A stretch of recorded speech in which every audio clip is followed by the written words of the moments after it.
Sometimes it seems like you just have pitching working in your favor. On other nights, it seems that just the offense is going to be clicking on the diamond. The first night of the Phils' short homestand was that combo deal. The power at the plate and the mindset on the mound led to victory number 1.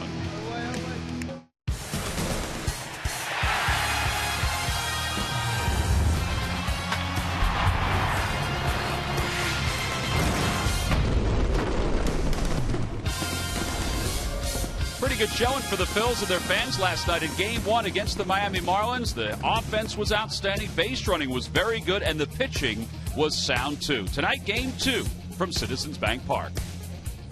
Hi, everybody. I'm Tom McCarthy, along with Chris Wheeler. Last night, Kyle Kendrick was on top of his game as the game went on, and the offense did a lot of really good things. And tonight, they're going to hand the ball to Jonathan Pettibone for another opportunity to pitch here at Citizens Bank Park. Yeah, he did a good job the other day, Tom, in his game at New York. He pitched very, very well in that game. He escaped some early trouble and then just kept going and got to a point where they were able to win the ball game. The Phillies had some good offense. He threw a lot of sliders and changeups. There it is right there. It's a little slider cutter. There's a changeup.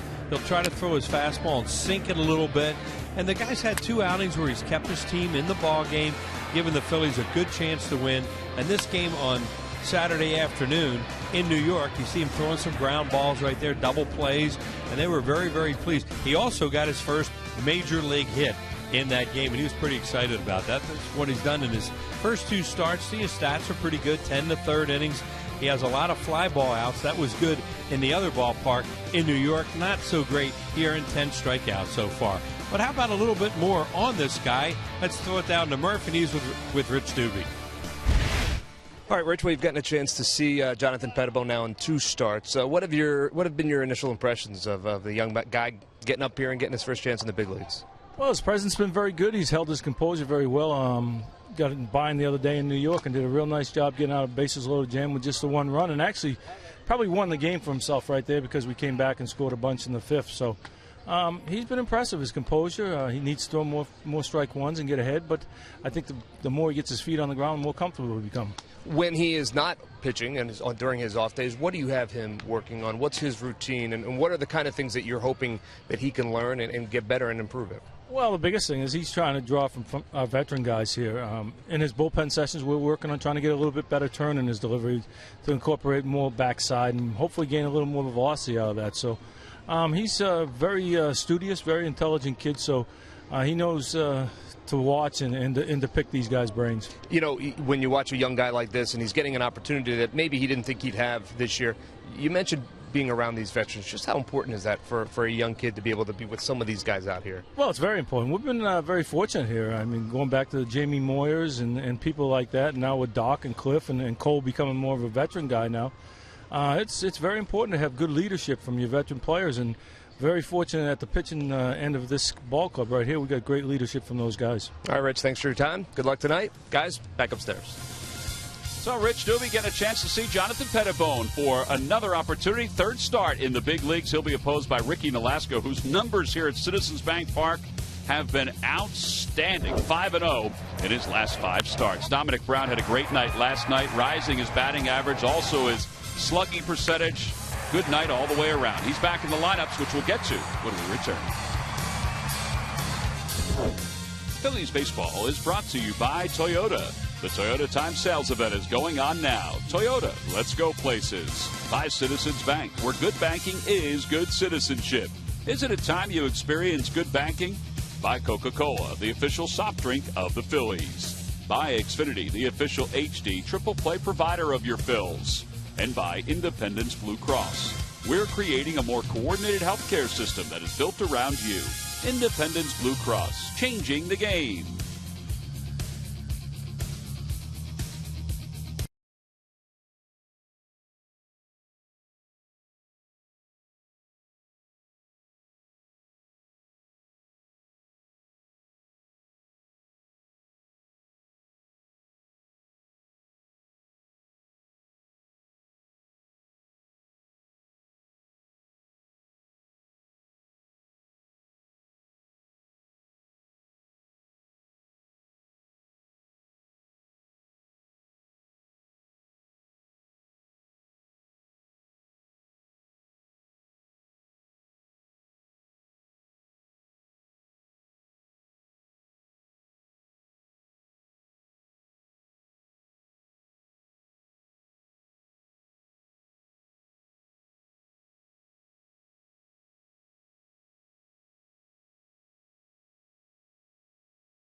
The Phillies won game one. Juan Pierre is settling in.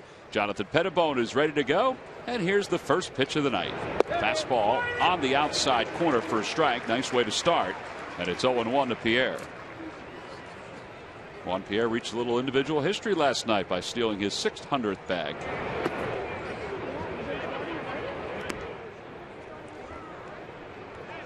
See, Pettibone's number is 1-0 with an ERA of 4.35 here in the big leagues. And throwing to Carlos Ruiz for the first time in his major league career. He pitched the final game before Carlos was activated last Sunday in New York.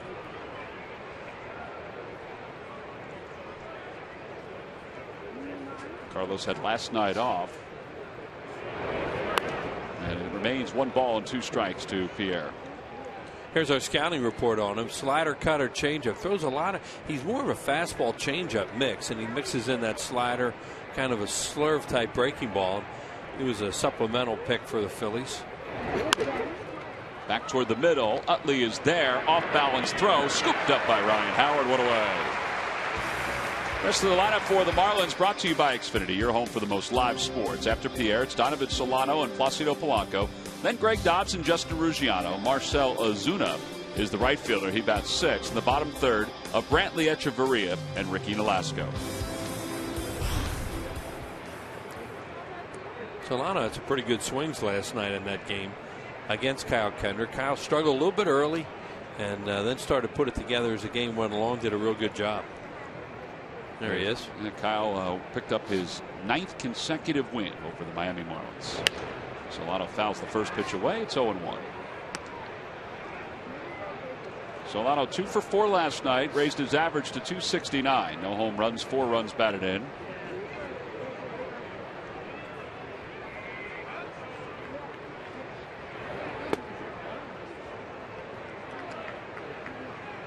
Jonathan Pettibone, you heard Rich Doobie talking to Murph during our open, during this week's side sessions, working on using his lower body a little bit more of a turn to get some higher velocity. He doesn't need much more, but he's at 91, 92 consistently. And that was a breaking ball there. We talked his breaking ball, from what we've seen him so far, it's kind of in between like a slurve. And he does like to throw his changeup. The 1-2 pitch. Ground ball foul. So that fastball is at 90 miles an hour. He can succeed in the big leagues at 90, 91, 92. Yeah, here's what Tom was talking about that Rich Doobie said to Murph. He's trying to get him to turn a little bit more. They think he can load up a little bit better and get some more velocity that way. Outside, 2-2. Carlos is working mostly with fastballs right here early with the first 2 hitters. I don't think you throw a 2-2 changeup with a young pitcher. You never know.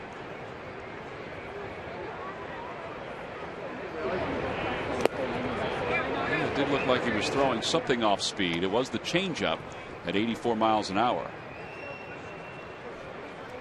Well, I was thinking about it. I think they'd use it. Ground ball, right side, base hit. He came back with a sinker. The first hit of the night, 3rd one of the series for Solano. Well, that's always a problem with a 2-2 changeup. If you miss, then as a young pitcher, you're probably going to have to throw a fastball after that. Well, it's time now for our Nissan Keys to tonight's game. A little chillier here tonight, but still a beautiful, clear night. Citizens Bank Park. Tough guy in Ricky Nolasco. Tom mentioned what good numbers he has here in this ballpark. And everybody says, well, the Marlins are here. Yeah, you sweep them. It's never that easy in Major League Baseball. You play day to day. You got to stay after this team and see if you can win some games here this weekend. Placido Polanco 1 for 4 last night. Takes a little low, and it's 1 ball and no strikes. Polanco at 255, no homers and 6 runs batted in. With his 1 for 4 last night, it makes Polanco 1 for his last 14.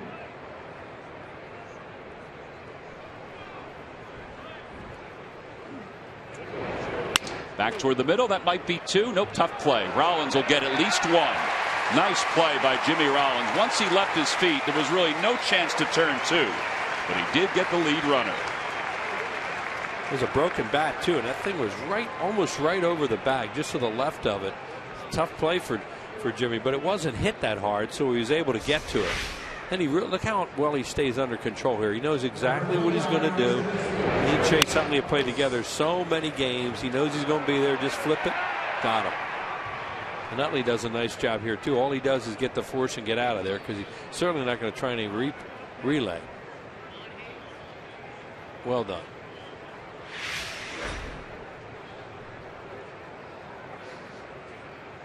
Well, they talk about the fact that they know what each other's going to do on a particular play better than anybody. There's a ground ball softly hit to the right side. So Pettibone with 15 pitches gets through the top of the first. He does allow one single, leaves one. Middle of the first, that guy's going to lead things off for the Phils with a big smile on his face.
Know that the weather was fantastic, a little cooler than yesterday, but still bright sunshine. Turned out to be a good day, and it's going to be a nice night here at the ballpark. Ricky Nolasco is warming up out on the mound for the Marlins. Let's take a look at the Phillies lineup. It's brought to you by Xfinity, your home for the most live sports. It's Rollins, Utley, and Young. Ryan Howard, Delman Young, and Dominic Brown. And the bottom third of Ruiz, Ben Revere back in the starting lineup, and Jonathan Pettibone. And they'll face Ricky Nolasco, who overall is 2-2 with a 3.82 earned run average. He's the steadiest starter the Marlins have, probably because he's the veteran of this staff. And he's done very well against the Phillies during his career. Yeah, he's real professional. And he pitched to a no decision in a game down in Miami, but he did what he always does, seems to do against the Phillies. Kept them in the game, only give up one run. Here's our scouting report on him. He has a really good curveball that he likes to throw. Also his changeup and slider. Numbers in this ballpark are ridiculous when you consider it can be a little bit tough to pitch here sometimes when you're a visiting pitcher, and he has done a very good job here. Kind of dictates his style, though, the success he has. 5-0 in his last 5 starts with a 2.89 ERA. He can keep the ball down with the best of them. He can keep it down. He changes speeds really well. He really tries to keep hitters off balance. Jimmy Rollins leads it off. Rollins a 243 hitter with a home run and 7 runs batted in. And he takes low, 1-0. With all the changes the Marlins made during the offseason, Nolasco thought he would be part of those changes. Well, he will be a guy as the season goes along, and obviously these guys are going to have a tough year, that will be very attractive to a team chasing a playoff spot in July. And it'd be amazing if he isn't moved this year later in the season.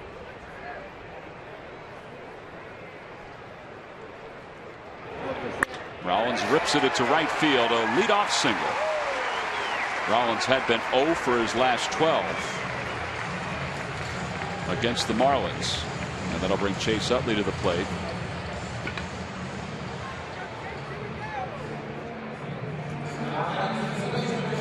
Chase Utley 282 with 5 homers and 20 runs batted in.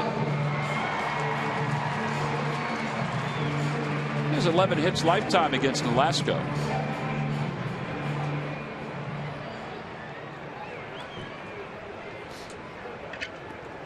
Be nice to get a run or two early against Nolasco before he settles in. Yeah, he's one of those guys that can really settle into a game. You're right, Tom. Those veteran pitchers, you want to get them early. Outside with a looked like a changeup. I think it was because he looked like he tried to turn something over there. if it wasn't a changeup, it was a sinker that he just tried to turn over and see if he could get a double play ball out of it.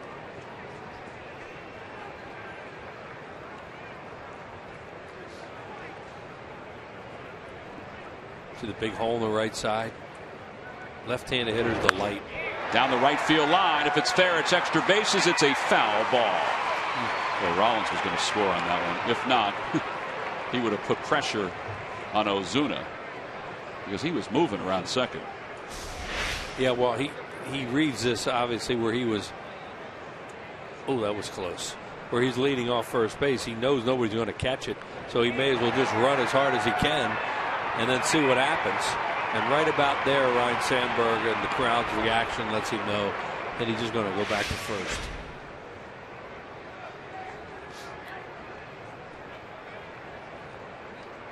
That was really close to 1-0. Like, what, a foot? If that. Good call by the first base umpire. Saw a play here at Citizens Bank Park last homestand that was foul but called fair. Very similar play. Yep. That was Chad Fairchild, the first base ump. Paul Schreiber's behind the plate. Jeff Kellogg, the crew chief's at second, and Eric Cooper is over at third. 1-1 the count to Chase Utley. See Chase Utley in that pull mode that he was in. That's what you want here. Breaking ball outside, 2-1. Lucky McDonald's Phillies home run jackpot contestant is Catherine Bell of Summerdale. Phillies hit a home run at tonight's ball game, and Catherine will win $100. My mom's birthplace, Summerdale, New Jersey, right on the White Horse Pike. Garden State, Will. Garden State.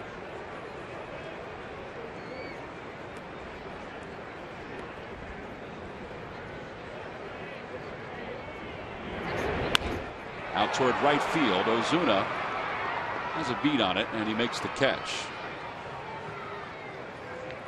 One out. Michael Young is the hitter. I'm sorry, Will.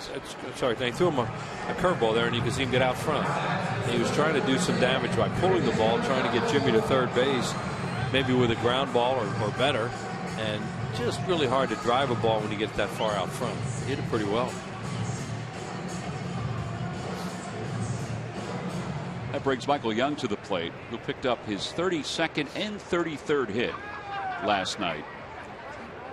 He had a double and a single in the game. I thought the double that he hit was the hardest hit ball that he pulled this year. Yeah, he hit it just out near the State Farm sign out there. He doesn't pull a lot of balls, obviously. He drags the bat through the zone. He hits a lot of balls to the right of second base.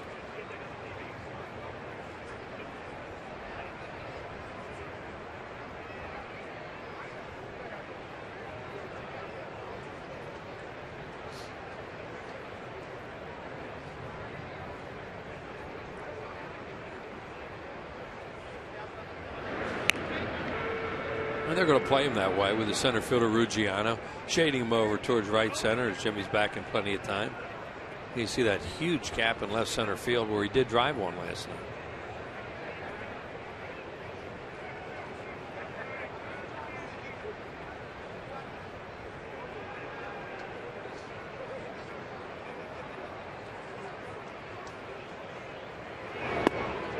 But a low, 1 ball and 1 strike to Young.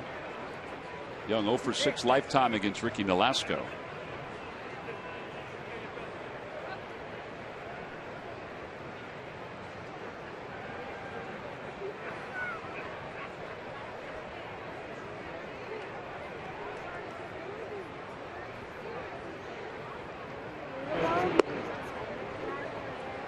Likes that curveball. Seen him throw it to right-handed hitters and left-handed hitters.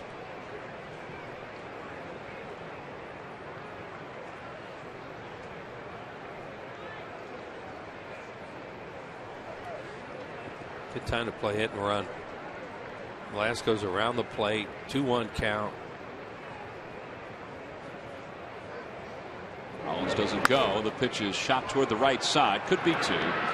Echeverria handles a tough throw, but still turns the double play. 4-6-3. Phillies do get a leadoff single, but Jimmy Rollins is wiped away on the double play. We go to the second.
5, then Sunday at 2:35. Sunday is StubHub Mother's Appreciation Day. A Chase Utley tote bag free to women 15 and over. Order your tickets now for both games at Phillies.com. Justin Ruggiano leads it off as we go to the top of the second. Ruggiano swings at the first pitch, and it's 0-1.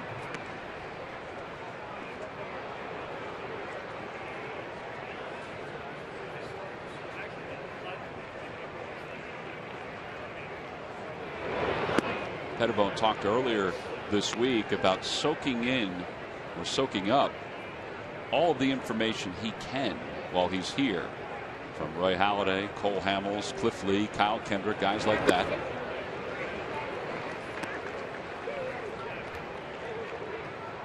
It truly is an asset wherever Pettibone goes the rest of this year to have the opportunity to pick their brain on a daily basis. Yeah, pitch in the big leagues like this with experienced guys around you. Kyle certainly has picked Roy's brain over the last few years. Picked up some of his work habits during spring training. Just off the inside corner, 3-2.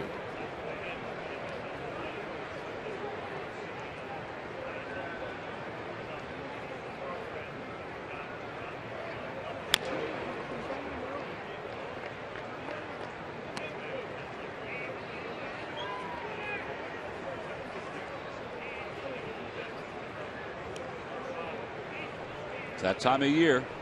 All-Star game will be up at Citi Field. Punch your ballots while you're here at the ballpark. Go online at Phillies.com to do the same.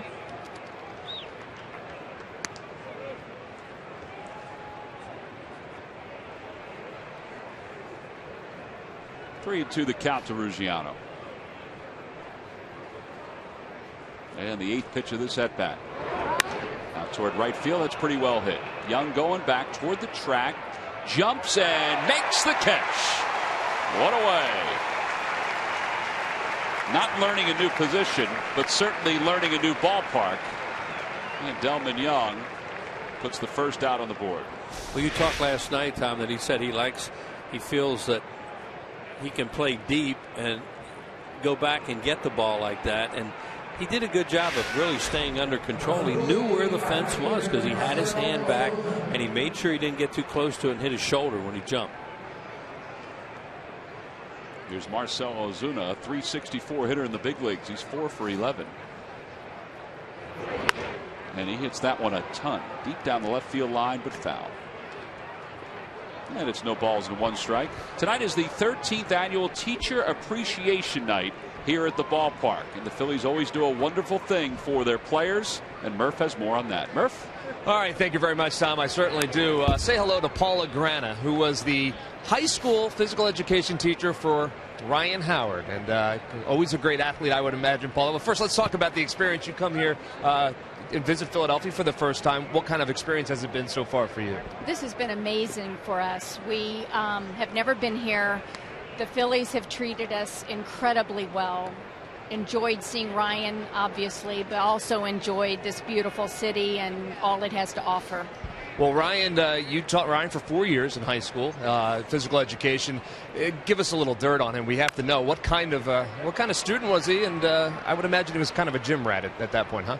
He was definitely a gym rat. Had to coax him back to English and math every now and then. If you know anything about Ryan, he's a jokester. He loves to have fun, but not too much. Just enough to keep a teacher in line also and enjoy what I do. And then here you are a few years later. What was it like when you got that phone call and you understood that you were being honored by Ryan and by the Phillies organization for being such a terrific teacher and having such an impact in his life? Oh, it's incredible. I jokingly have told my husband it's like a workout that you didn't do when your heart rate goes up. We've just so amazing. Never thought anything like this would happen, and we're just having a ball. Well, Ryan certainly is one of the good ones. Welcome to Philadelphia. Enjoy your time here, and congratulations on the award. Thank you very much. All right, guys, back upstairs. All right, Murph, thank you. Of course, Ryan went to Lafayette High School outside of St. Louis. And Mom and Dad did a great job raising him to be a true gentleman. And his teachers did a great job as well. That ball just got into the seats. Dominic Brown gave it a look. Each and every year the Phillies have Teacher Appreciation Night. And this is the 13th annual Teacher Appreciation Night. And some of the great teachers from the Delaware Valley were honored prior to tonight's ball game. And they were honored based on essays that one of their students sent in. It's tough to choose who the teachers are normally going to be for this night because there's so many great ones out there. But some of the essays, if you get a chance to go to Phillies.com and read them, they are what it's all about when it comes to education and educating our kids. Chase Utley retires Rob Brantley. 1, 2, 3 go the Marlins. Here are all the teachers from the Delaware Valley who were presented with their awards prior to the start of the ball game. A whole lot of smiles here in Philadelphia. Now that's a jacket.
And Howard is due to lead it off here in the bottom of the second inning. Prior to the ball game, one of the young men who nominated his teacher, A.J. Monkman, who goes to Hopewell Elementary School in Center Valley, Pennsylvania, he nominated his Braille teacher, Beth Ann Molinari.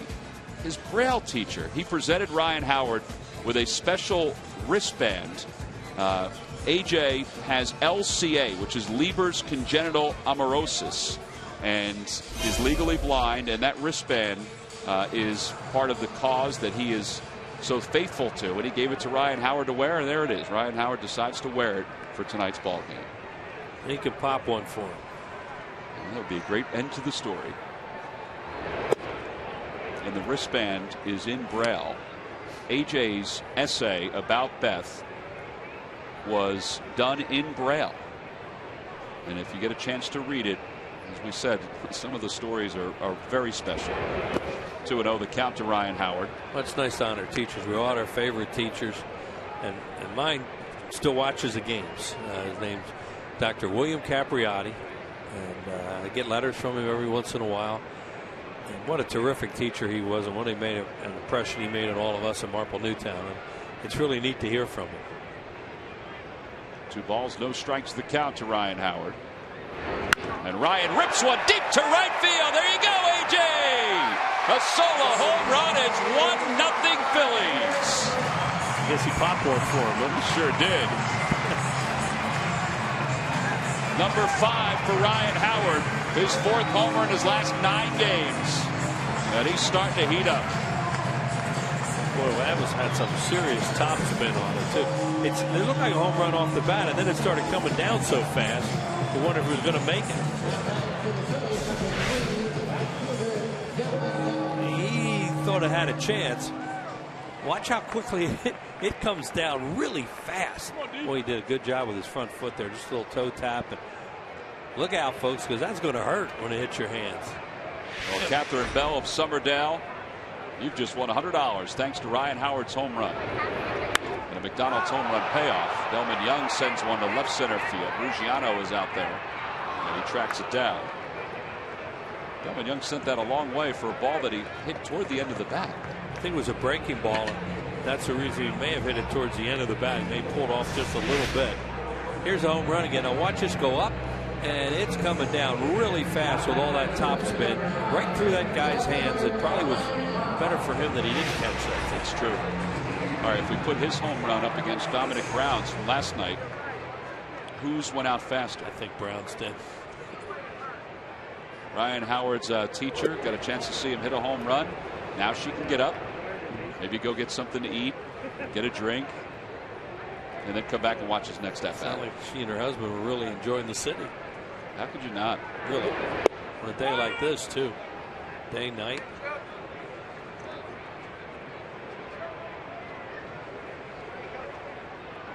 One ball, one strike the count to Brown. 3 for 4 last night. And it's 1-2.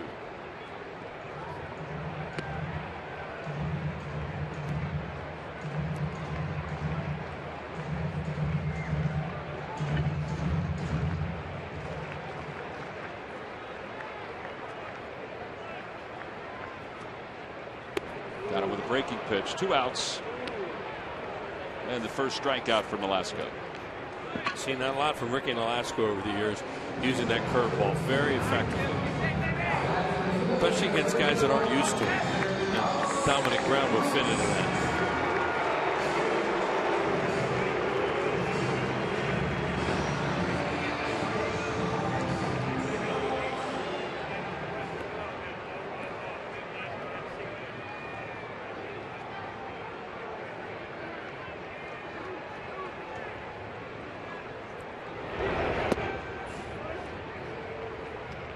Kratz caught last night.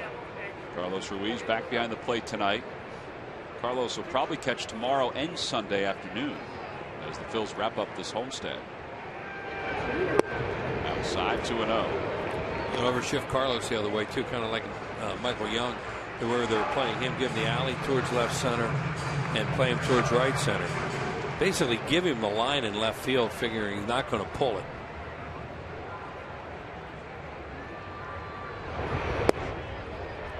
It's interesting with Nolasco because he will throw you off speed stuff. But they just feel more than anything they'll trust Nolasco. They'll keep the ball away from him. They'll pitch him away, play him away. Mike Redmond, the first-year manager for the Marlins. Carlos gets the green light. He swats it foul, and it's 3-1.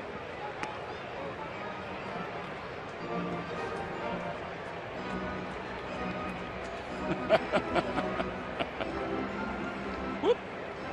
Oh, he dropped it. Everybody else is going after it. Uh-oh. This could be interesting. It could be very interesting. I don't envy the guy. Back toward the middle, a base hit for Ruiz.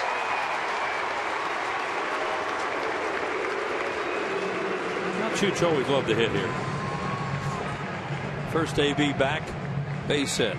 And those guys, Greg Dobbs has a chance to catch up with a lot of people down there at first base.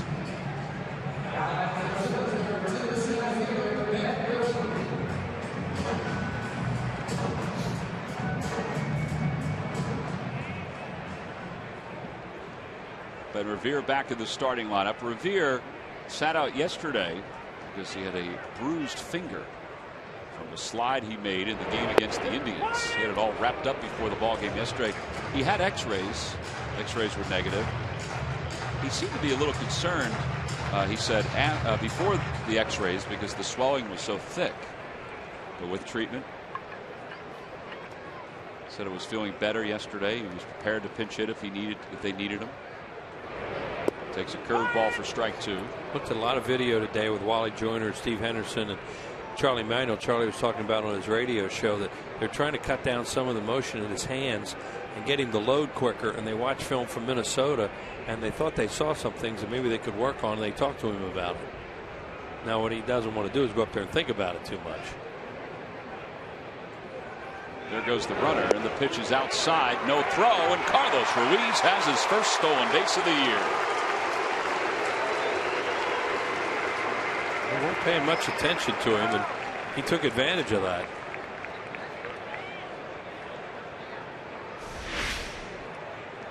Nolasco threw a big old high leg kick up there, and he just went. Now they have the base open, but they have 2 strikes on the 8-hole hitter. You have a veteran pitcher, a younger catcher, and this is where they just, you know, Redmond will trust Nolasco here that they won't get hurt. You don't want to walk a guy in the 2nd inning, the 8-hole hitter, when you have 2 strikes on him, in my opinion. But now you hope that maybe Ben can hurt him a little bit here. Outfield is really shallow. Line drive, base hit to right field. He did hurt him. Here comes Ruiz, and the Phillies are up 2-0.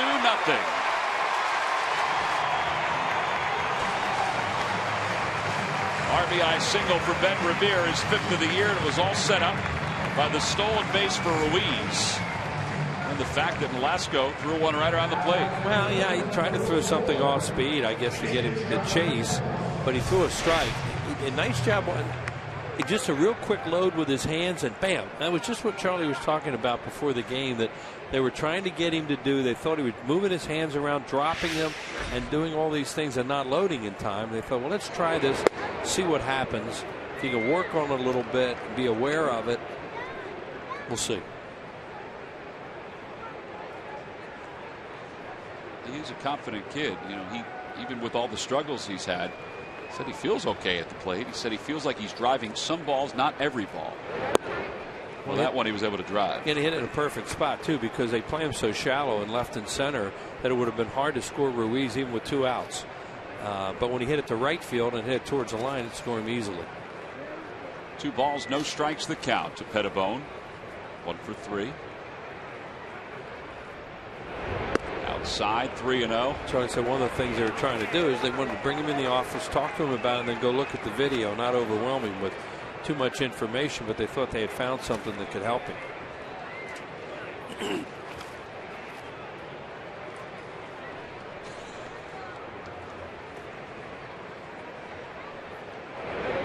On the outside corner, 3-1.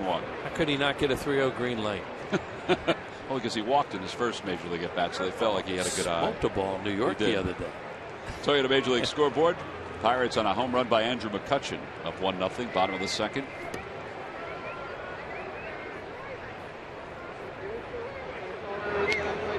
Charlie's over there talking to Mix. He would just tell him to do this with his hands. Mix enjoying this, being in the dugout. Looks like he's enjoying that particular conversation, too. Well, beats warming up pitchers. Revere goes. The pitch is low. It's ball 4. He just walked the pitcher. Well, Nolasco's kicking himself around out there for allowing that hit with 2 outs and 2 strikes on the 8-hole hitter. And he totally lost his concentration to Pettibone, and you see what happened. He walked it. Log on to csnphilly.com and click on In-Game Live to enhance your game experience on your computer, smartphone, or tablet. Get in-depth stats and join the social buzz. Plus a new interactive feature. Your vote will determine tonight's player of the game. In-Game Live only at csnphilly.com.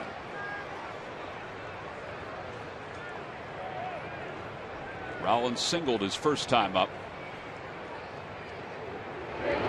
Inside and low, 1-0.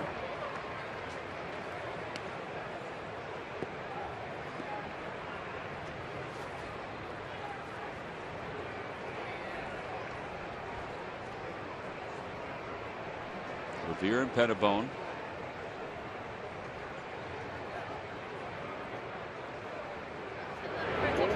Rollins pulls it toward first.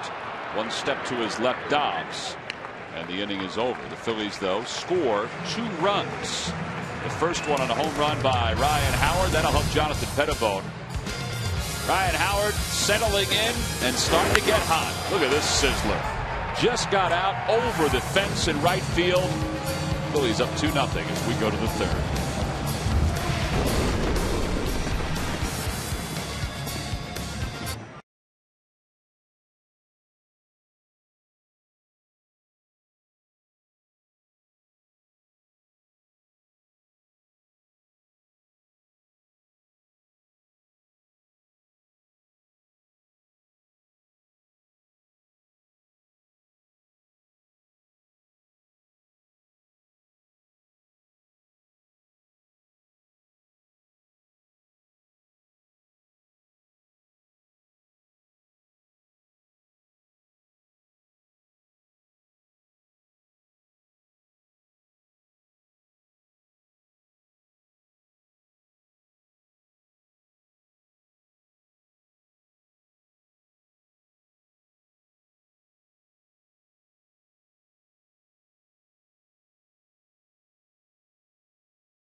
Question. Log on to Phillies.com. Go to the fans section for all the information.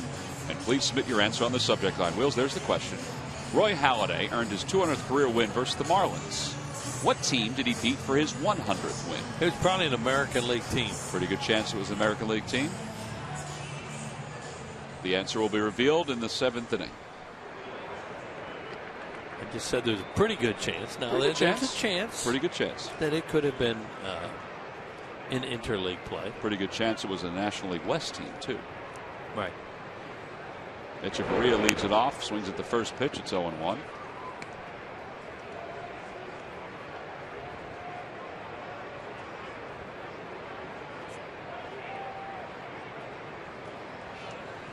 Echeverria 189 with a home run. He tripled yesterday.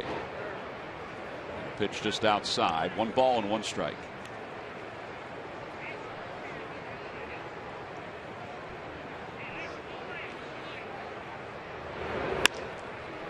Rollins at shortstop. 5 in a row, retired by Pettibone. 3 groundouts and 2 fly balls.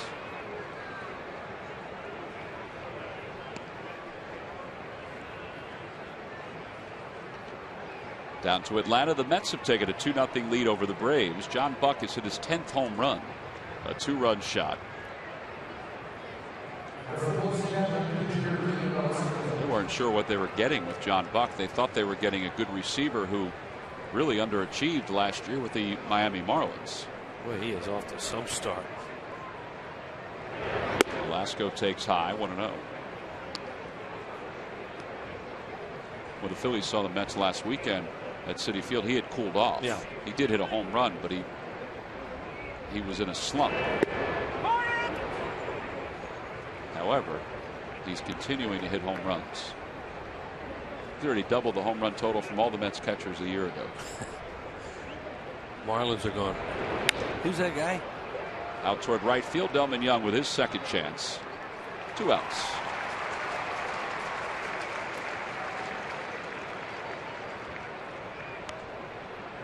And Juan Pierre is the batter.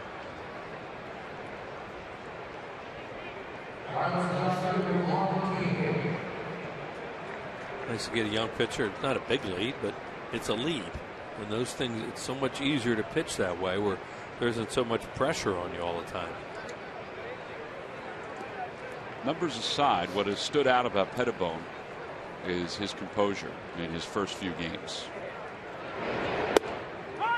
He hasn't really faced anything traumatic, but nothing changes. Body language, facial expression, everything is the same. He doesn't seem to get rattled. Back toward the box, and Pettibone has an easy inning. He's retired 7 straight. 1, 2, 3 go the Marlins. Chase Utley will lead it off when we get back for the bottom of the 3rd.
The Toyota Time Sales Event is going on now. Toyota, let's go places. By Thomas Jefferson University Hospitals. Call 1-800-JEFF now for an appointment.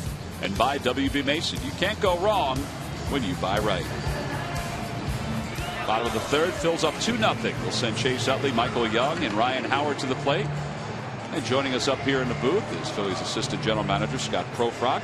We appreciate you finding your way to the television booth. It's not a very far walk from where I sit, Tom, but I appreciate you having me. Obviously, Jonathan Pettibone making another start. I was just saying to Wheels that what stands out, and I know you saw him in the minor leagues a little bit, he is so composed. Nothing seems to rattle him at all. Well, and I think it's actually getting better as he gains confidence, and he's really has a good pace out there, and is really going right at the hitters, and so far so good. Chase Utley hits a scorcher deep to right field. Gone!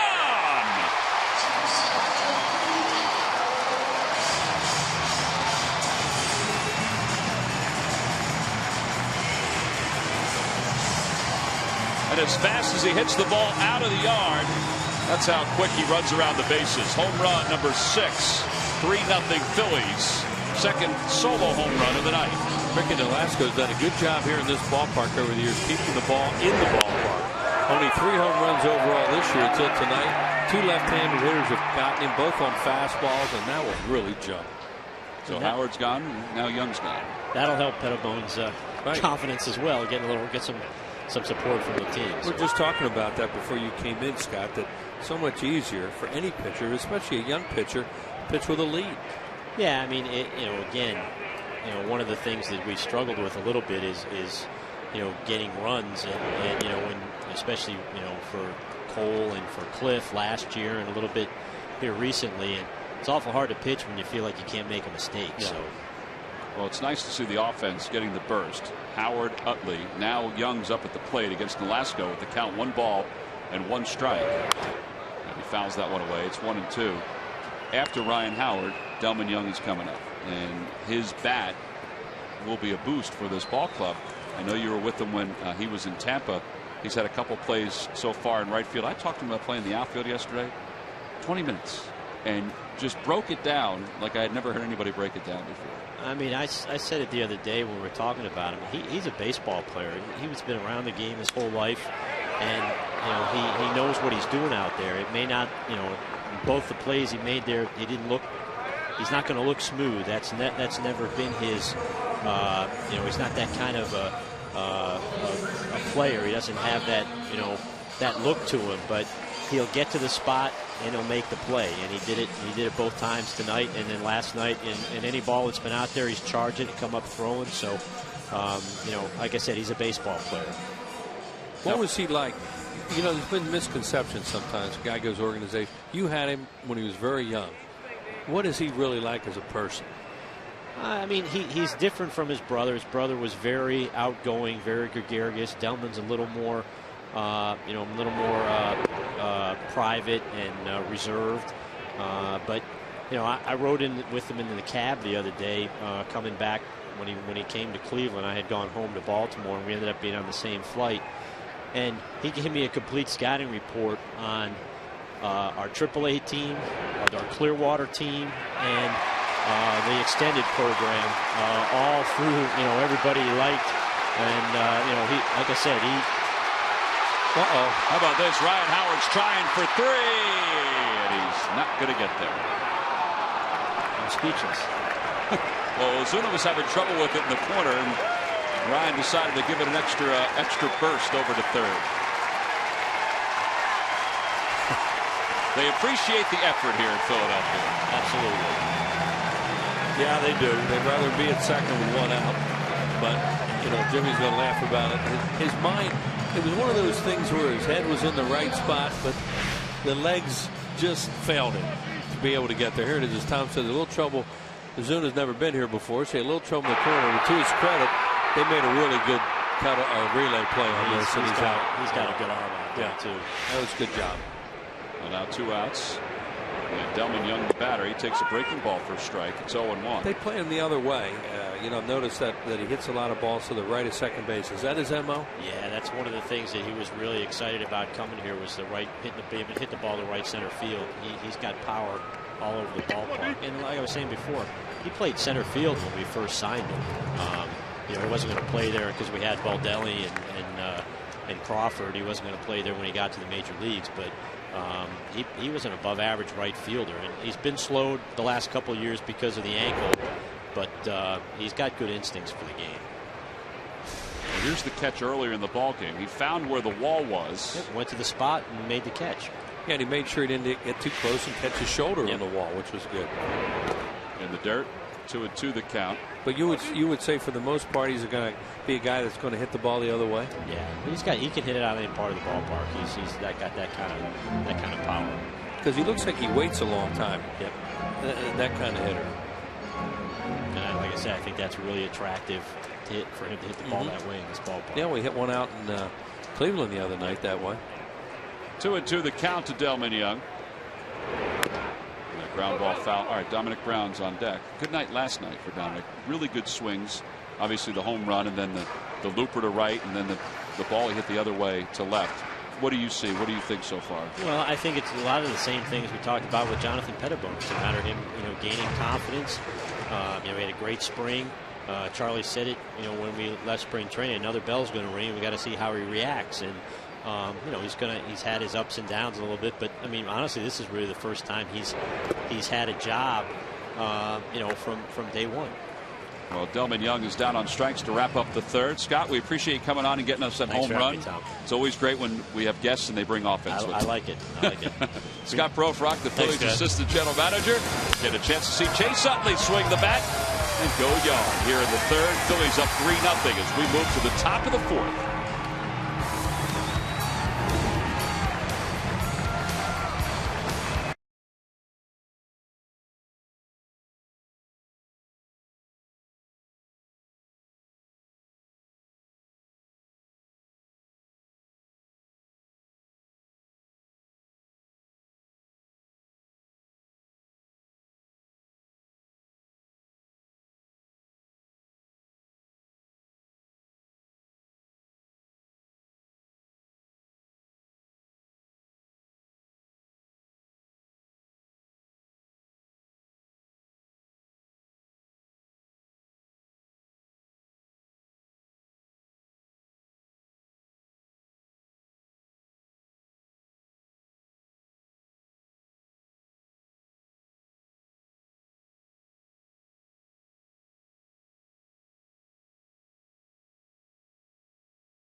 Cup of Green Mountain Coffee. K-Cups delivered in all the flavors you love. By who but W.B. Mason. Ricky Nolasco talking to Chuck Hernandez and Rob Brantley. He's given up 2 home runs in this ball game. A solo shot to Howard, a solo shot to Utley. Donovan Solano leads it off. Solano singled his first time up against Pettibone.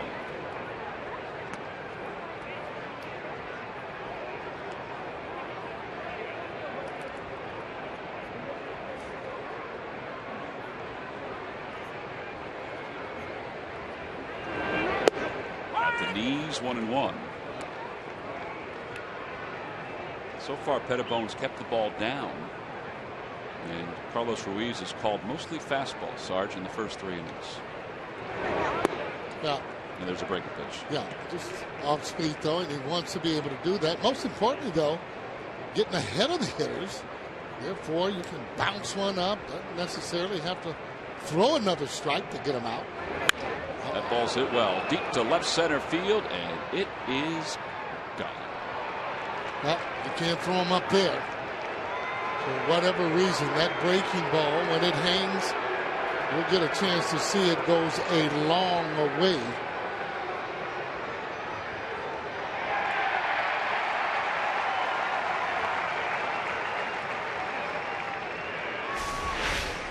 Well, this is how you hit a breaking ball. Slow feet. You can see the ball up in the zone. Look how he leaves the bat up there.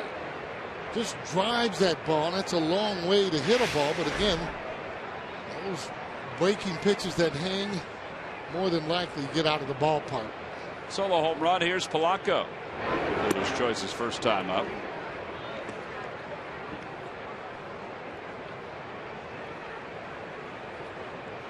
We mentioned Donovan Solano had some good swings last night. He had 2 hits. Tonight he has 2 hits, including his 3rd career home run. Yeah, again, this is one of those clubs you don't want to stick around or be close to.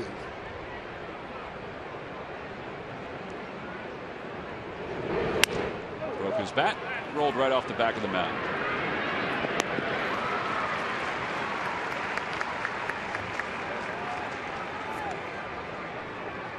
So Polanco's retired. Here's Greg Dobbs. Dobbs grounded out his first time up.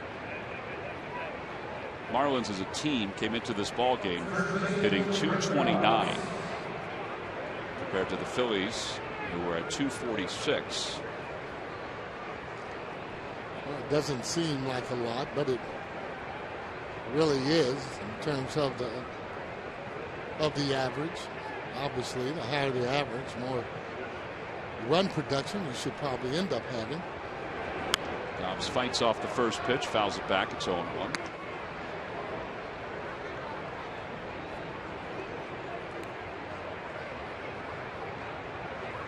Dobbs has kind of found himself a home there in Miami, getting plenty of playing time. A lot of times it just means the team that you're with that you get that playing time with. 3-1 on the putout. Now there are 2 outs. I think there's a chance that Greg Dobbs is traded before the trade deadline because he can come off the bench for a team or play first base. And you would think maybe that might happen. Just depends on the direction that they want to go into. Maybe they have a younger player in the minor leagues that they want to have at first base, so therefore they can afford to really be able to trade him. But he's in a position now, I mean, where he's just playing every day. May not have that luxury with some of the other clubs there that would be in the league. With a low to Ruggiano, it's 2 balls and no strikes.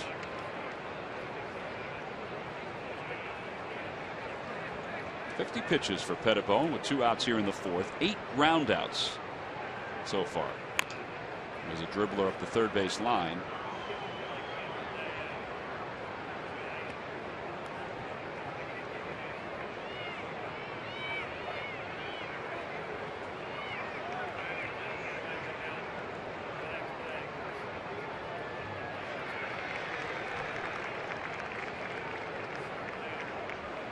Nice job by that little guy, Sharon. Inside, 3-1.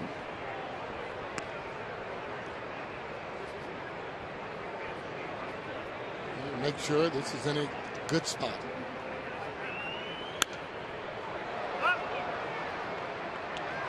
You want ground balls, you got to throw that ball somewhere near that knee area, hopefully with a little bit of sink.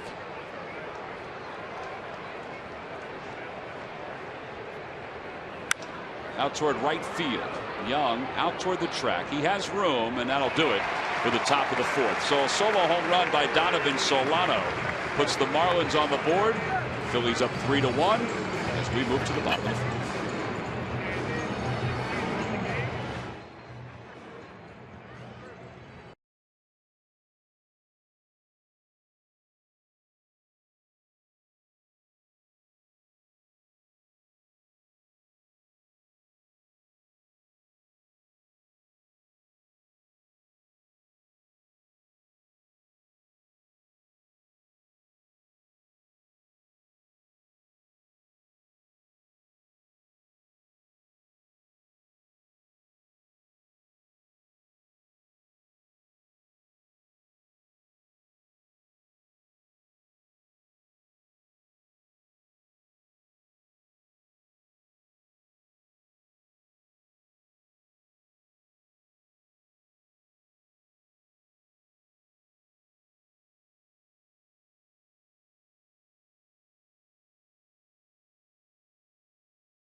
Drive today, only during Nissan's Sign and Drive event. Shop at ChooseNissan.com.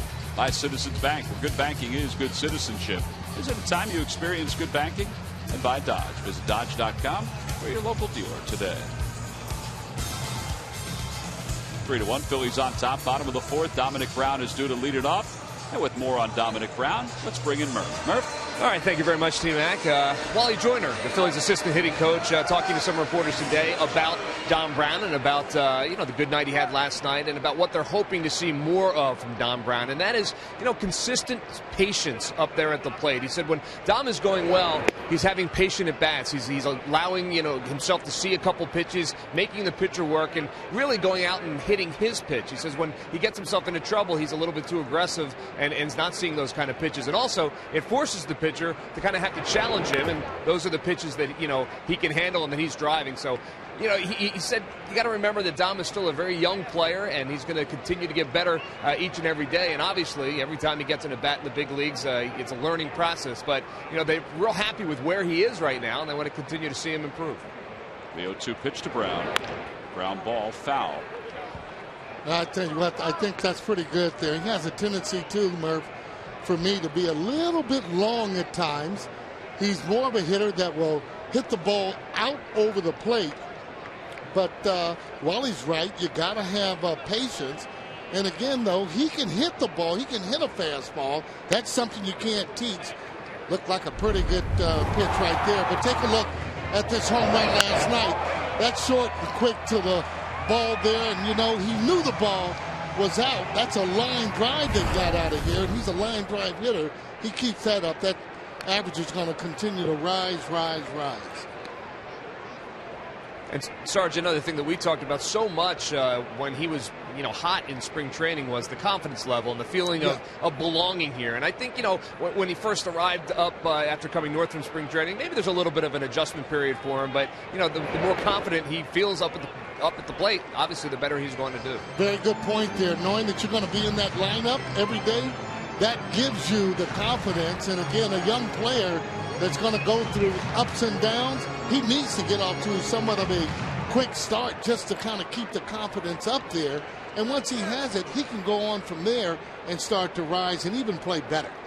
Well, they're pitching him differently tonight compared to last night. It's all soft stuff. And there's just not a fastball to be had for Dominic Brown in his first two at-bats. Yeah, but Ricky, this is what he does to this club. He goes through the first time up. Usually it's all like soft stuff to kind of set the hitters up, and then he'll go hard. Ryan Howard, he comes in off the plate. That was a mistake that he ended up hitting out over the plate, but that's what you want to hit. You want to hit the mistakes. 3-2 pitch coming to Brown.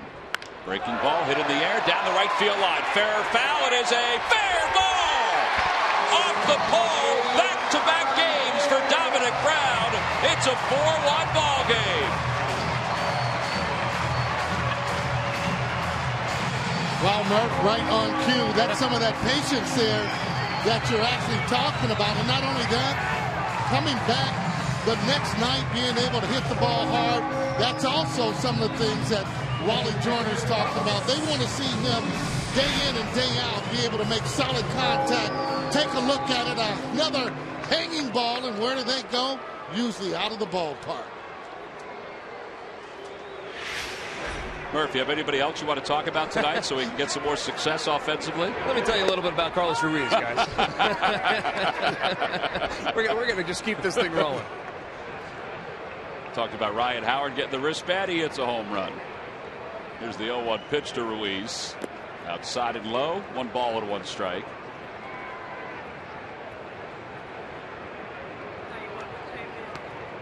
Well, for Dominic Brown, 5 home runs, 14 runs batted in. He's homered in back-to-back games. Well, and even though the ball is hanging, you still got to be able to make solid contact. That was a hanger there when Ruiz fouled it back. Now he's making a real good effort in trying to stay up the middle. 5 homers in the last 2 games, all solo shots. For Chase Utley, his home run tonight is 205th, which moves him into 8th place all time for the Phillies. Trees is down on strikes. Look at the home runs the Phillies have hit the last couple of days, and for each one hit this year, one tree will be planted by the Pennsylvania Horticultural Society as part of Home Runs for Trees, a partnership between the Phillies, PHS, and Aramark. Home Runs for Trees is part of Plant 1 Million, a project to restore the region's tree coverage. For more information, visit phillies.com/red goes green.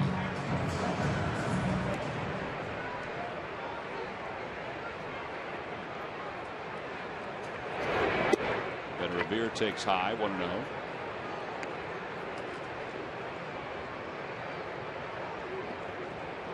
Well, Ben coming up with a clutch RBI. I know you were listening about what we were talking about the hands, loading quicker.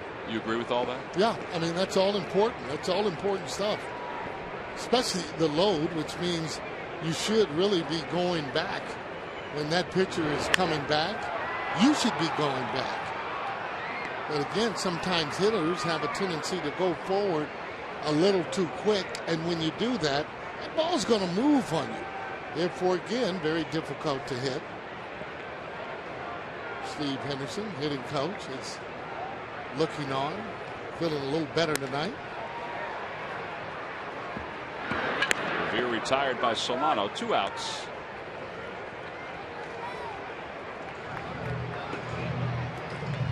And here comes Pettibone.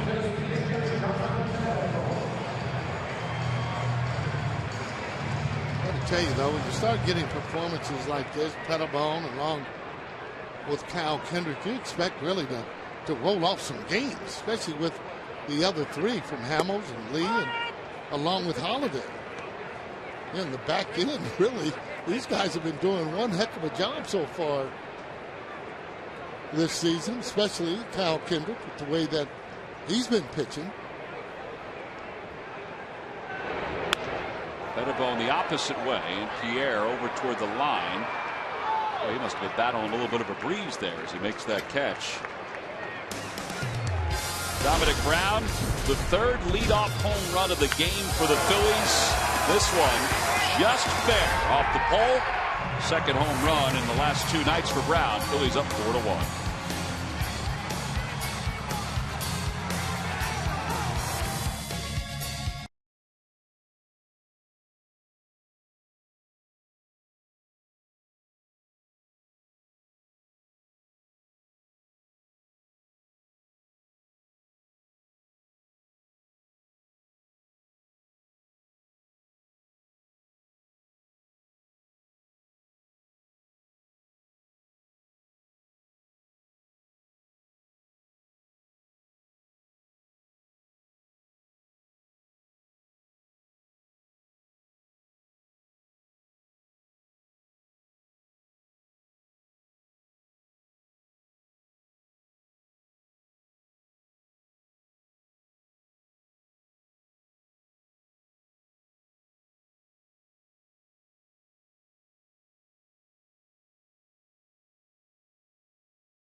Behind the Pinstripes Sunday at 2 on PHL 17, and you also can watch a stream simulcast on Phillies.com, a special preview show of the Phillies Charities fantastic auction. It is a great event. You won't want to miss it.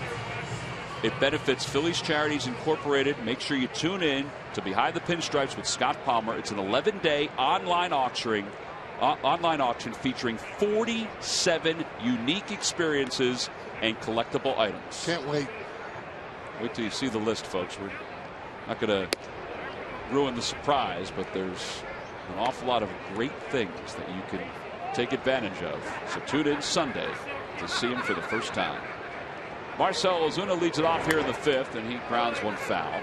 And it's 1 ball and 1 strike to him.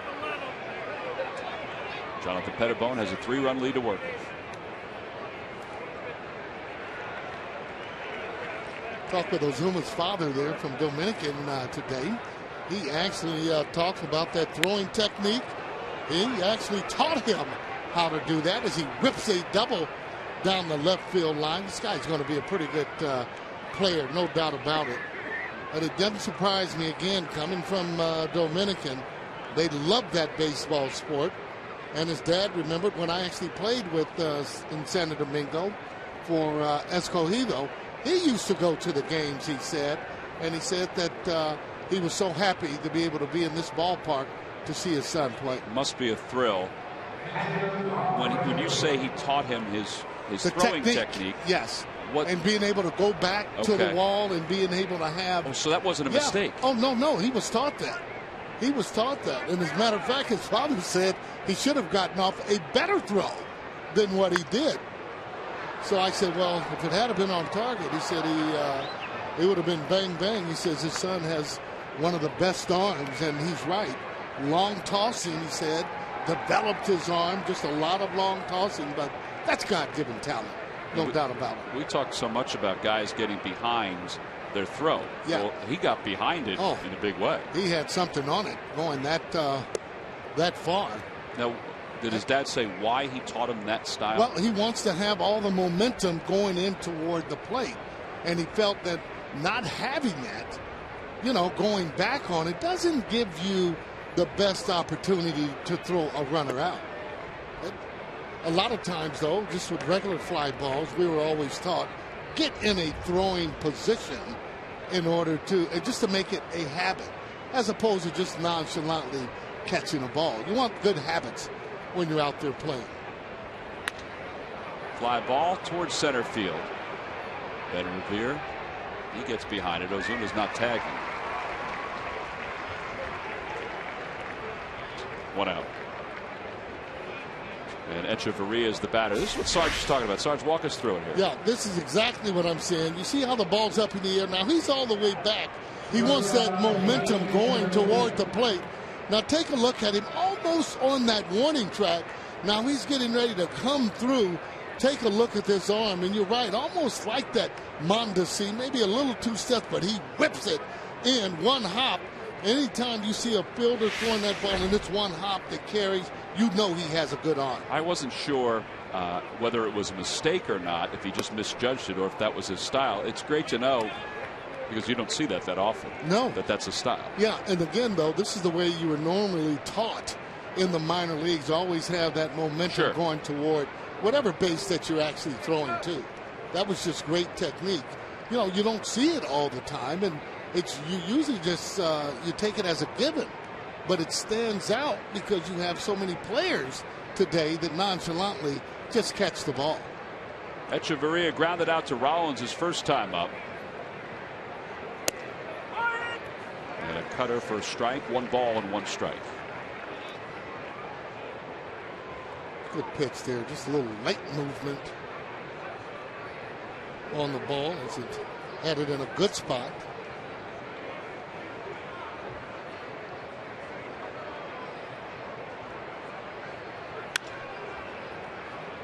That'll get the runner over to third, but they'll exchange that movement for the ground out. And Velasco is due to come up. MLB.com at bat is the #1 source for live baseball everywhere you go. Available for your iPhone, iPad, Android, and BlackBerry 10. At bat delivers Phillies baseball with live audio, pitch tracking, stats, news, highlights, and more. Text at bat to 31826 or visit Phillies.com for details. Velasco fly to right in the 3rd.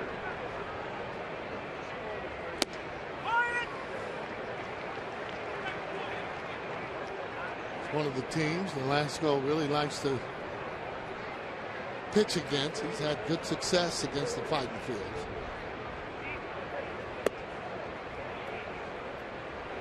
It's like we talk about hitters sometime liking to face certain pitchers. Well, there are pitchers that like certain teams when they have success.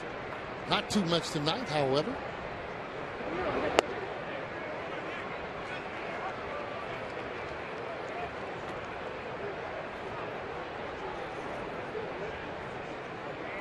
Still needs a quality strike. Just don't want to be throwing the ball right down the middle. Chopper to short. And Pettibone works around a leadoff double here in the fifth. No runs, one hit, one man left in scoring position. We've played 4.5. It's the Phillies 4 and the Marlins 1.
This time, though, at Citizens Bank Park. All fans coming to the game on the 14th receive that Phillies cap right there. It's 10th Respiratory Asthma Awareness Night. Night game on Tuesday, day game on Wednesday the 15th. It's a Citizens Bank Business Person Special. Last of the fifth, top of the order due up for the Phillies. It'll be Rollins, Utley, Michael Young. Phillies tonight have 3 leadoff home runs. One by Howard in the second, one by Utley in the third, and then Dominic Brown in the fourth.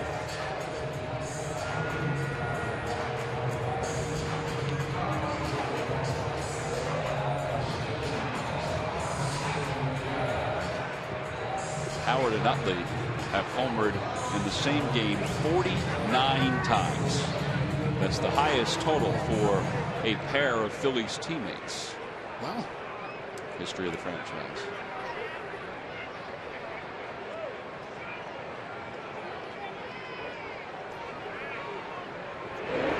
Rollins takes outside, 1-0.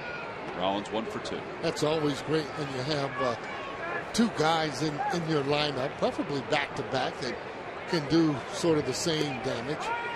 There's that curveball again that Velasco brings out.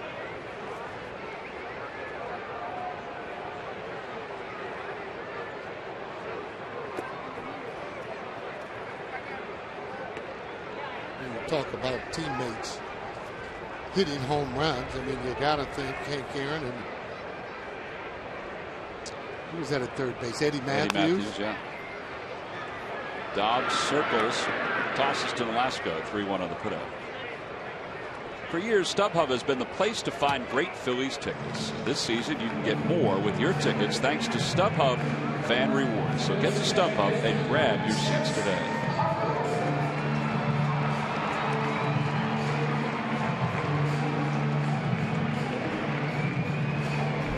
Well, here's that breaking ball again. How about this in the third inning there, or maybe a little changeup or something away. He went down and got that as he pulls that ball again.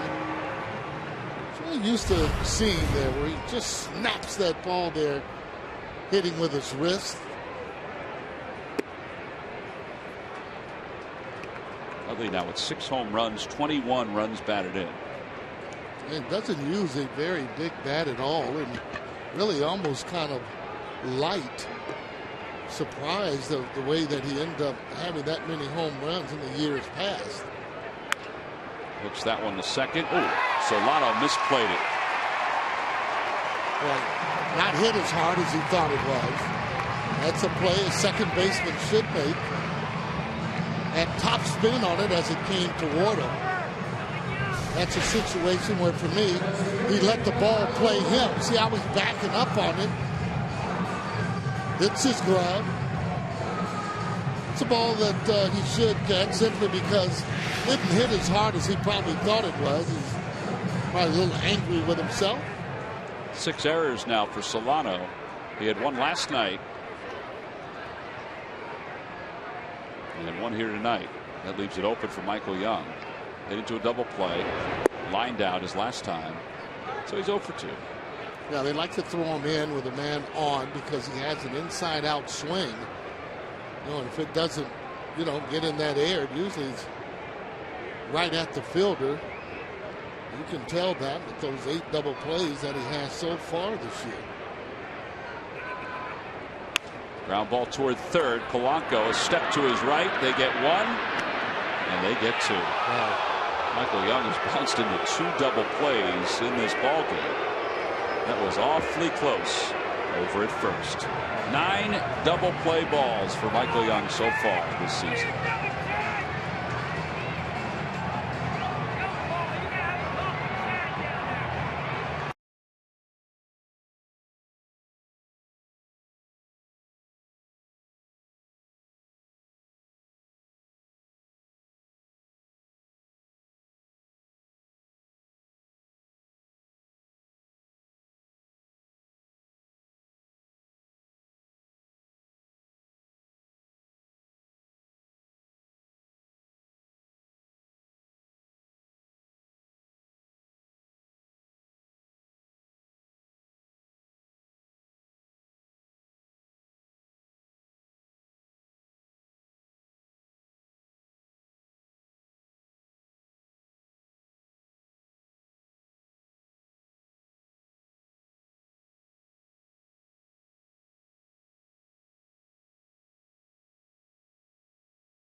Radar for some time with big names alongside him in the rotation, and he continues to do so while clicking off wins for the Phils. The 7th-year pitcher has won 10 of his last 15 starts going back to last August, and he is unbeaten in his last 5 outings.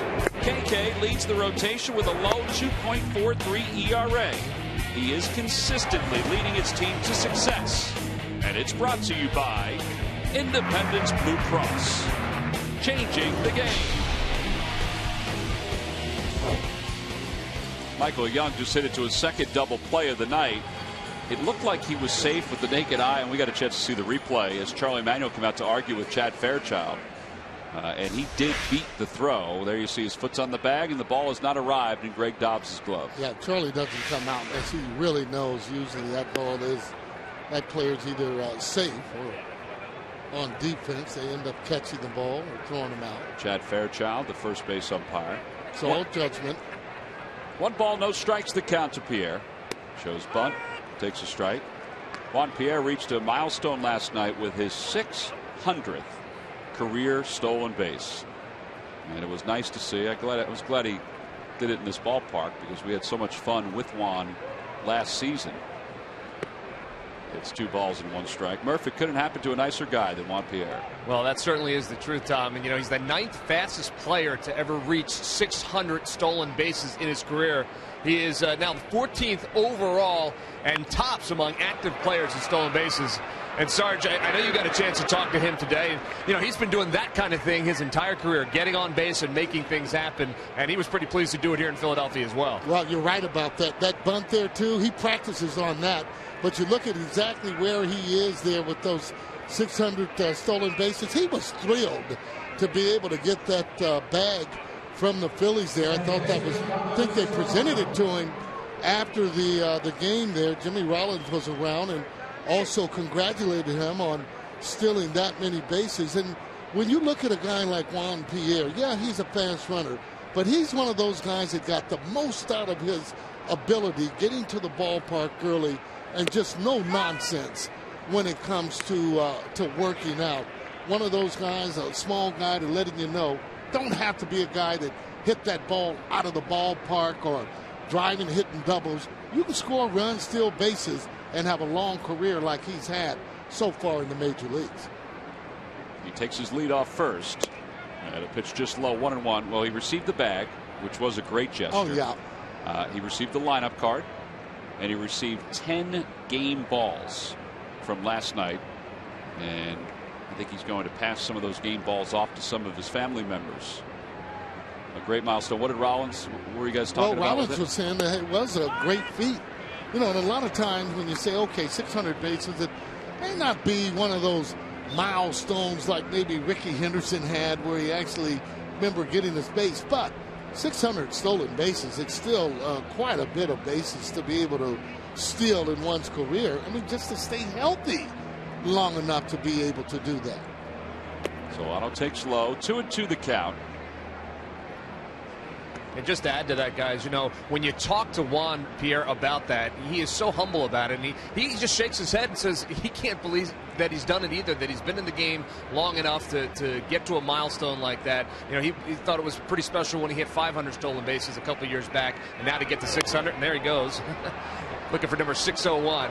But, you know, we talk about it happening to such a nice guy, and you watch him and you watch the way he prepared last year, and I'm sure the Marlins are seeing the same thing this year. It really is remarkable to think of what kind of career he has had and the numbers that he's put up. Yeah, Murph, too. And when he runs with those gloves, too, in his hand. And the reason that he has that is because once you're going into that bag, you don't want to have your fingers on it to break a finger or sprain a finger and get you out of that lineup. So what does he do? He wears gloves. Yeah, guys used to just put dirt in their hands, and they would make a fist around that dirt. That would keep them from keeping those fingers stretched out.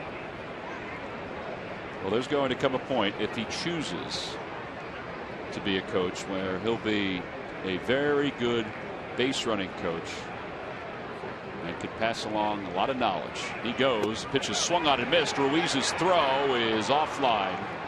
Solano with his swing kind of got in the way of Carlos Ruiz, and it's stolen base number 601 for Pierre. Yeah, that's a good point. Anytime the bat is swung, the catcher has to kind of stay back. He's not going to get off as good a throw. You can see Carlos there as he uses the transfer, but he didn't even get it there all the way. And notice how Juan, when he comes and he slides, there's that throw right over the top there. Actually bounced that particular throw. Polanco's 0 for 2. Ground ball back to the box. Pettibone looks Pierre back. Boy, he did everything exactly the way you're supposed to. Great job. Catch the ball to look the runner back. Nice little easy toss over to Ryan Howard at first base.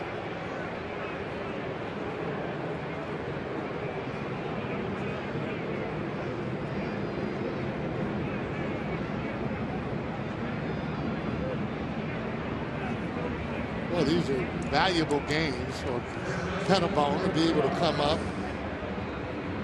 But not only that, though, he's doing one heck of a job in coming up. These are some of the things that you don't expect. Sure, you're hoping you can get help from the minor leagues during the course of the season, but pitching-wise, you get a starter that comes right up. Boy, it's like having a diamond in the rough.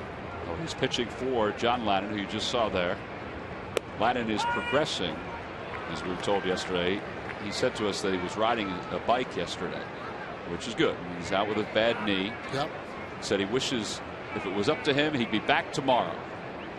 Well, Said, but it's not up to him, and he probably isn't ready to be back tomorrow. And he's a good competitor. Another guy that doesn't have a blazing fastball and counts on control for his part of the game, in and out. Swing and a miss, 0-2.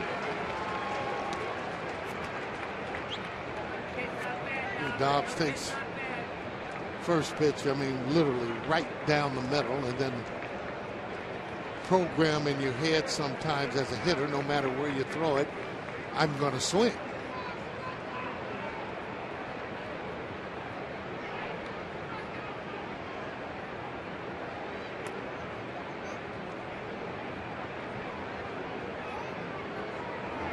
And a called strike 3. Beautiful pitch. 2 strikeouts in the inning for Jonathan Pettibone. He is through 6 tonight against the Miami Marlins. No runs, 1 hit, 1 man left in scoring position. He's dealing at an aggressive pace tonight against the Miami Marlins. We go to the bottom of the 6th. The Phils up by 3.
Stores. Go further.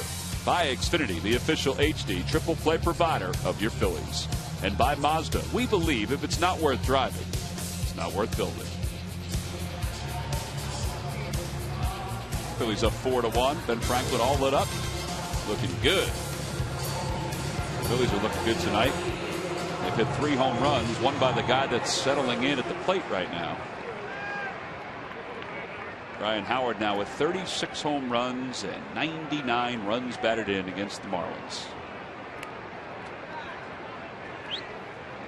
That's why, too, again, you like having him there in that lineup. He's the type of hitter when he's going good. Just about no one on the team has to hit, literally can carry that club. Time now for our Coors Light Cold Hard Facts. That marks the 49th time Ryan Howard and Chase Utley have homered in the same game. Highest total of any teammates in Phillies history, and the highest of any teammates currently in Major League Baseball. That says a lot. Yeah, it does.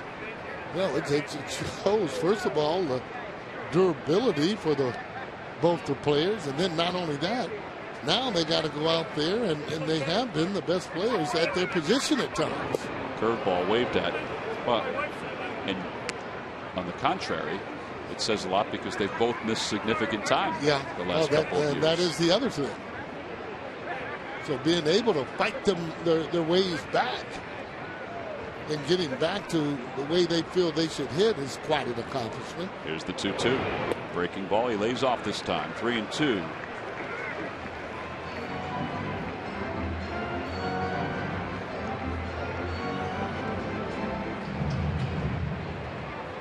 This is the time when he tries to sneak that little fastball by you after he throws you a lot of those breaking pitches. That seemed to be a changeup. Now this ball here is up. Supposed to be down. A changeup. Boy, you got to get your hands out of the way when that's coming up there in the stands. Well, I'm telling you, that ball was ripped.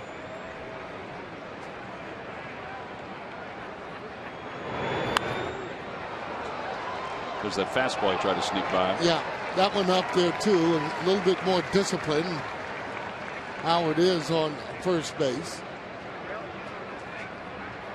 And I've always thought too, pressure on the pitcher when it's 3-2, using that almost as if it's a hitting count. Curveball. Little bit quick on that.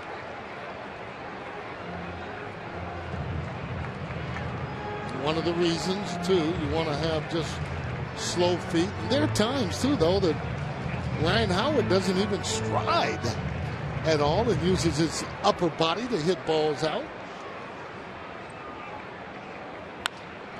Liner toward right center field. Ozuna makes the sliding grab. Well, that'll make Dad proud. I tell you guys, you're looking at a pretty good player there. You go out a line drive like that, a lot of times you'll lose those in the lights. He's showing some athleticism. There's his dad right there, the blue shirt, Marlins hat on, very proud, from Dominican Republic. There's that line drive. Look how he comes in there. A little bit of circle, but boy, what a nice grab. Soft hands. They'll be able to catch that ball. Delman Young fouls the first pitch, a curveball. It's 0-1. Well, Marcell Ozuna is just 22. Giancarlo Stanton, who's on the disabled list, is younger than Ozuna.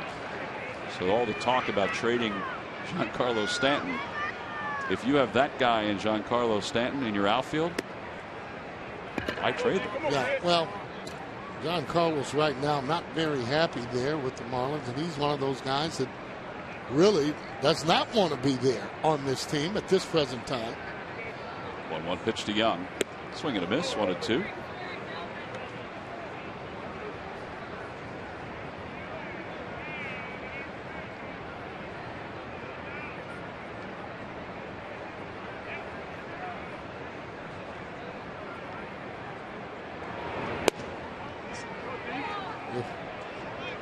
Close pitch, fastball away.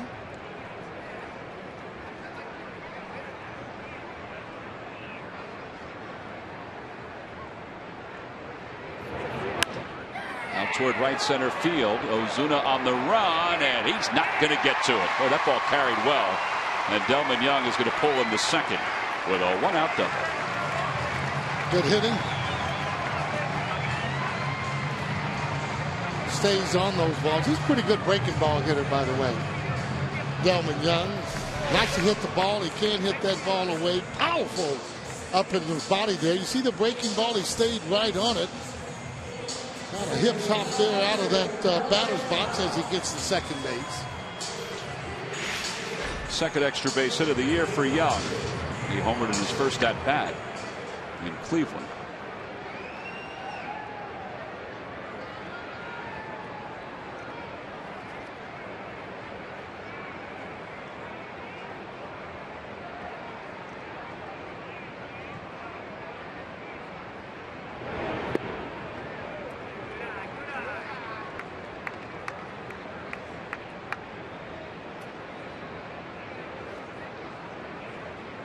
Well, you can see how big that play is with that line drive being caught off of Ryan Howard.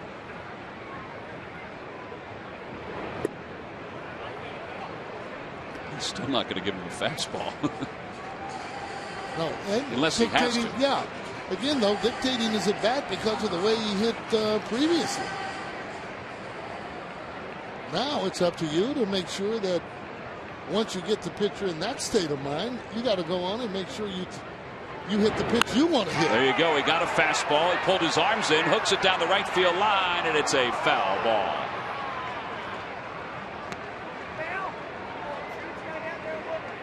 Well, you had a fastball in there. That's showing you got some quick hands. Take a look at it. And brings the bat through. He clears his hip. Watch his hips, how it clears, and his hands comes right through.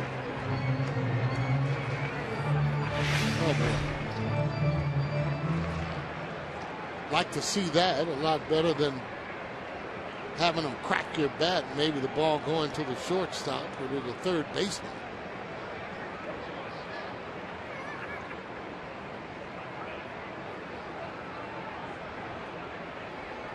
Curveball and a called strike 3. Paul Schreiber took a little extra time to think about that one. It's a pretty good pitch there, curveball. All you want to do, if you could, foul it off. But see, let's take a look at his balance. See, he had anticipated a fastball, that ball away. See, and Dominic tried to go through his Academy Award saying, hey, that was a ball all the way. Kind of surprised him when he heard strike 3.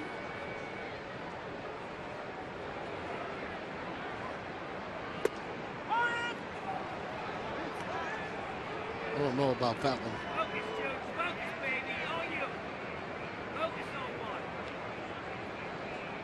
Got Dominic kind of talking to himself a little bit on that curveball.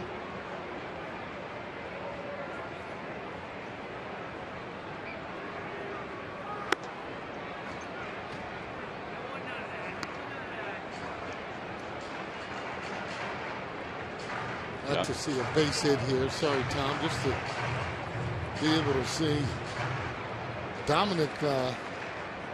I'm sorry. Delman. Mr. Young there run. 2 outs, so it shouldn't be a surprise. He should take off if it is a base hit.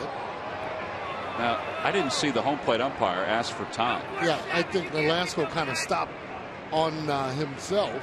Is he allowed to do that? No, I mean, he could have gone on and thrown the ball, but again, Carlos had actually moved out of the batter's box, so that's why, again, Velasco stopped. But unless you get the umpire to say, hey, listen, it's time out, if he throws and it's a strike, they're going to call it a strike. I'm surprised you didn't call it a ball. Well, that's what I was thinking.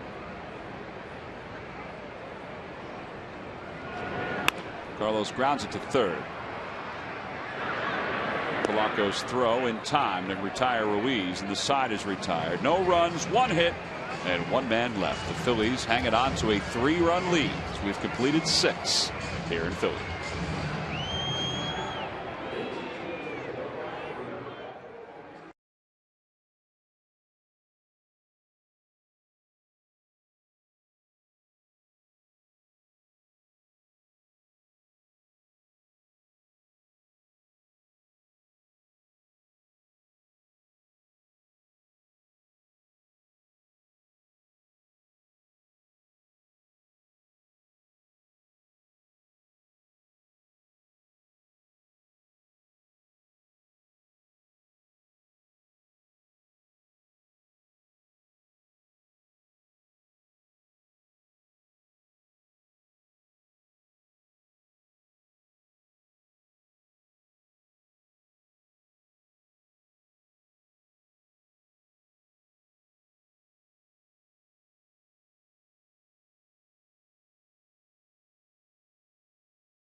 Honda dealers game summary. Some solo home runs here tonight. Donovan Solano has one for the Miami Marlins. Ricky Nolasco, that's what he's done. The Phillies hit him around a little bit. They don't usually do that to him in this ballpark. Phillies have now hit 9 straight solo home runs. Ryan Howard and Chase Utley, with it's the 49th time that they have homered in the same game. That's really impressive. What a duo they have been for a long time here. And Jonathan Pettibone doing a nice job again.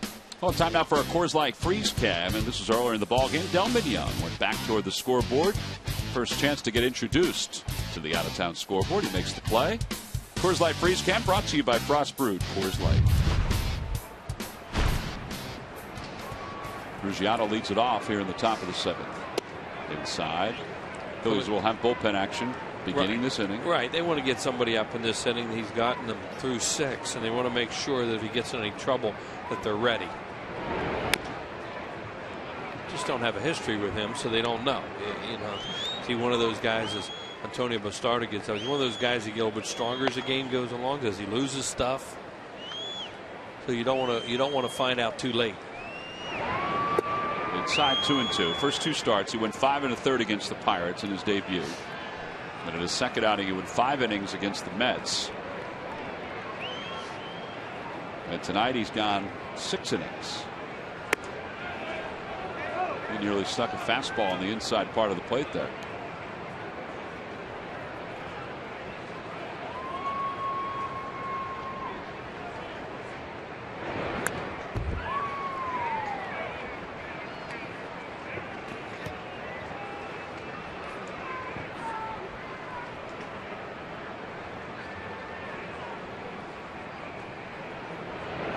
Swing and a miss. He got it with some high heat.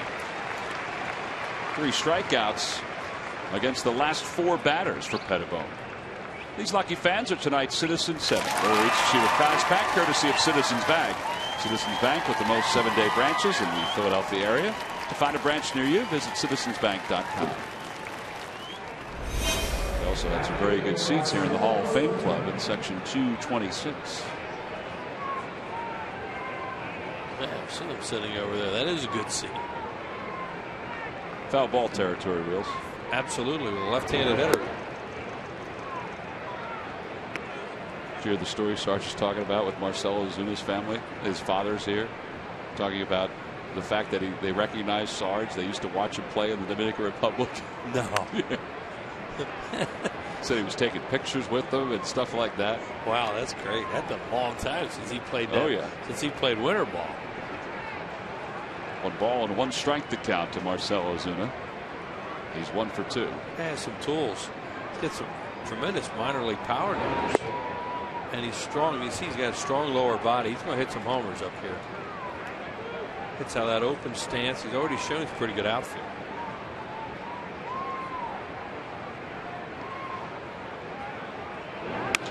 Liner to left field. Dominic Brown going back. He's not going to get there. He plays it off the wall well. Ozuna's going to stop at first. Outstanding. He almost had that first major league home run halfway up the wall. And a good job there by Dominic Brown. There's his family. Sarge's fans.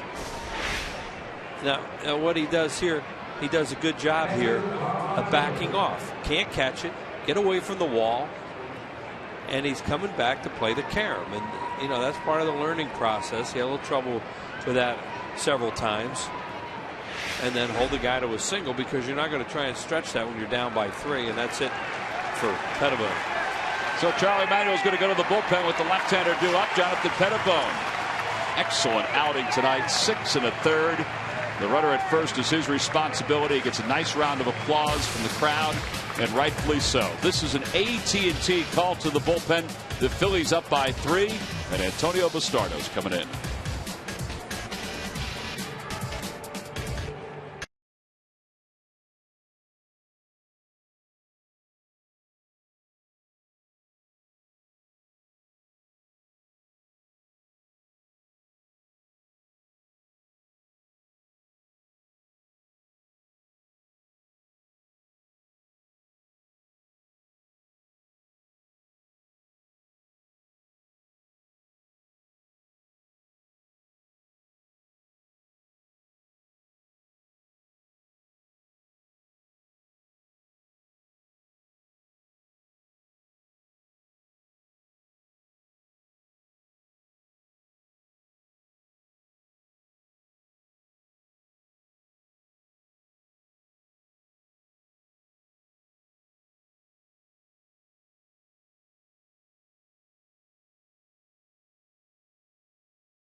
box score. The Phillies up 4-1. Take a look at some of the particulars. Chase Utley, Ryan Howard, and Dominic Brown have all homered tonight.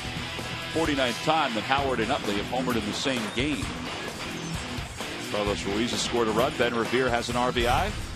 Jonathan Pettibone is done after 6 1/3, 5 hits, 3 strikeouts. The runner at first is his responsibility, but he'll give way to Antonio Bastardo. Good with no walks, too. It's always good to see that on somebody's line, especially a young pitcher. He's walked 2 so far in 16 1/3 here in the big leagues. So now Bastardo, 1-0, an ERA of 0.96.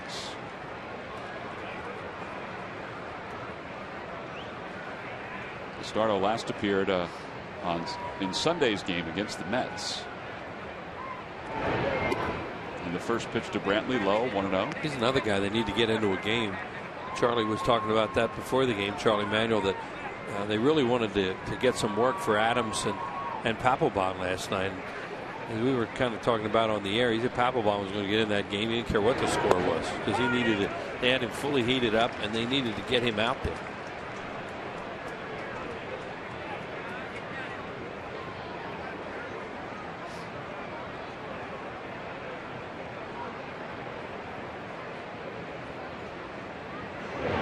Way outside, 2-1.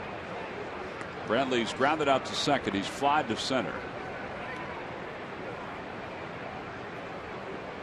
Ozuna's at first after getting his second hit.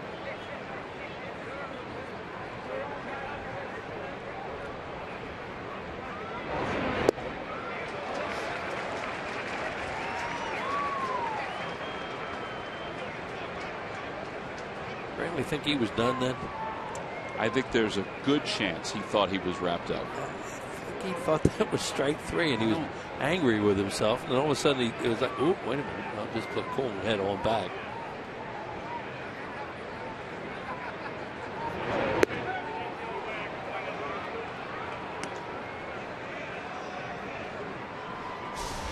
Let's see his reaction. Swings, walks, and it was like, oop, wait a minute, that was only 2. I think he did. And you see how cool he went back? Oh, I knew. I had another one left.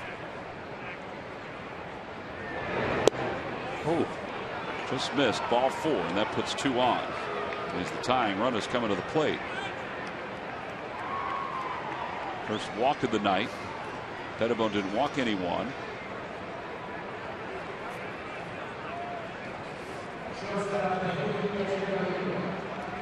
Coglins are one move off the bench, left-handed, and then 4 right-handed batters, and that Austin Kearns down there with a bat right now.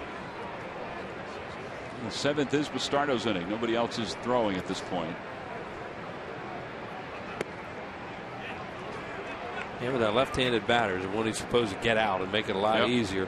Give yourself margin of error with 2 outs and just a man on first as opposed to what you're looking at now.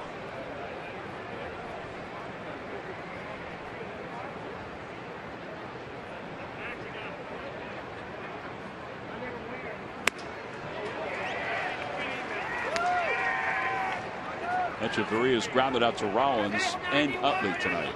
Hitless in 2 at-bats. Ozuna leads off second. Brantley off first.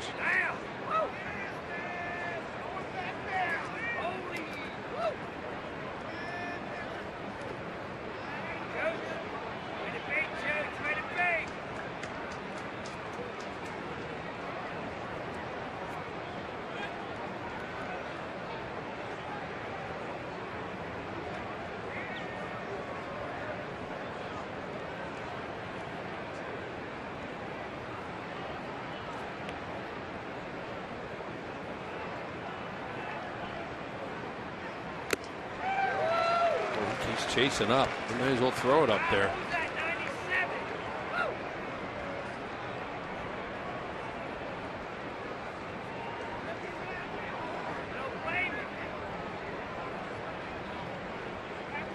I wonder if they'll go back there again since it's chasing. 2-2 the count. Inside. It was a fastball, but it was down 3-2. So first and second, 1 out. The count full. Austin Kearns on deck. The Phillies nursing a 3-run lead here in the top of the 7th.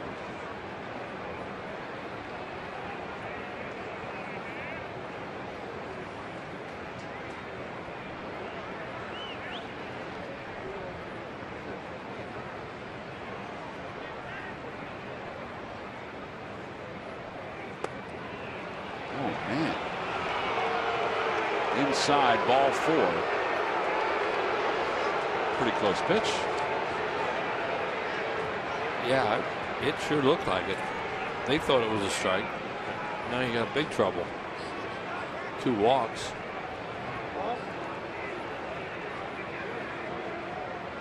Well, Rich Doobie out to the mound to talk to Bastardo. Austin Kearns is due up as a pinch hitter. So Ricky Nolasco's night is complete. Phillies now get bullpen action. Felipe Almont starts to throw. Monday, get ready for the Phillies series against the defending world champion Giants with a supersized edition of Phillies pregame live. Join Ricky Vitalico for a preview of Cliff Lee's matchup against Madison Bumgarner before the Phils Giants game Monday night at 9:15 right here on Comcast Sportsnet. We live Phillies. Well, we certainly do. Yeah, got that right. There's Almont. You know, they didn't want anybody up in this inning. As you said, this is supposed to be Bastardo get the job done here, but 2 walks. Well, he has a guy that can hit into a double play in Austin Kearns. Kearns has some pop, though. 5 for 26 this year. He's just missing in almost the same spot. It's 1-0.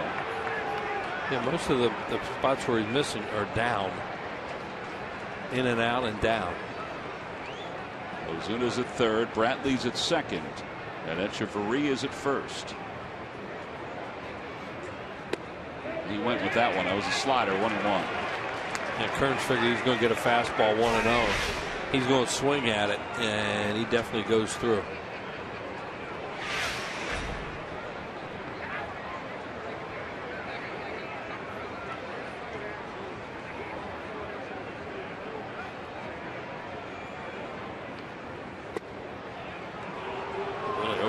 Cutting across his body right now, inside a lot to these right-handed hitters.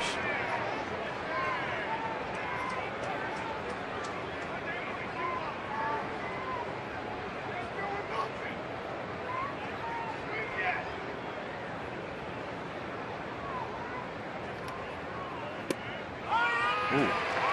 Well, it's a strike at the knees on the inside part of the plate. I guess that one was a little higher than the previous one. That was definitely a strike. Thought it was similar to the Echeverria one that was called ball 4.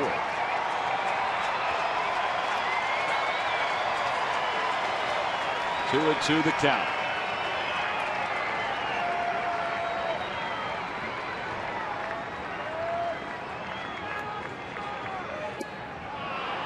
Some spot where he keeps missing.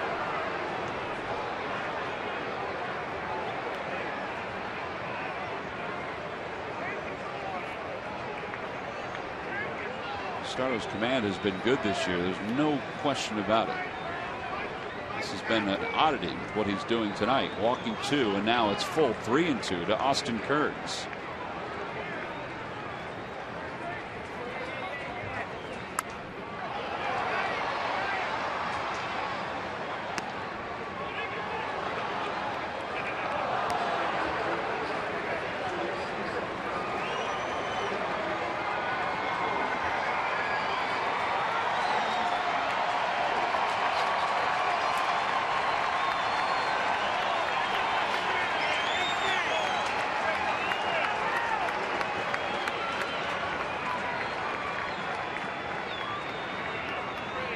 Got it.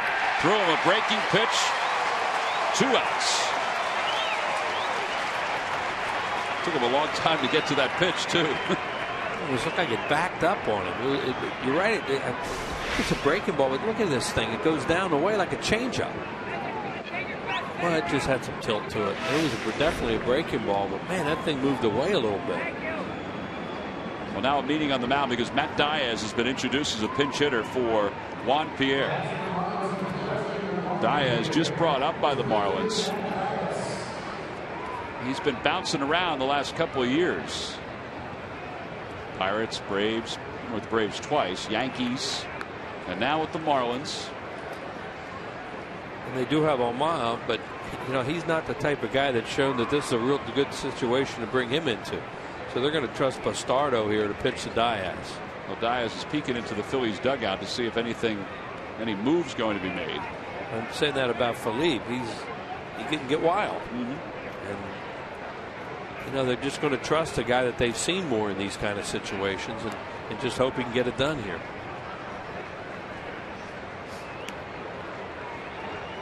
The runners lead off, not being held on. Infield back, the outfield straight away. And the first pitch to Diaz. Way inside, 1-0. I like to think they can pitch Oman into a situation where he could handle this role right now to come in and get a right-handed batter out. Get that one out and get you to the back end of your bullpen. But it's not here yet.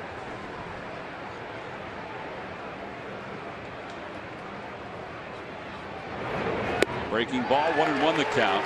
Diaz was added to the Marlins roster yesterday. He was down in AAA, where he was hitting .341 in 23 games. He also stole 6 bases down in the minor leagues. He's not a base stealer.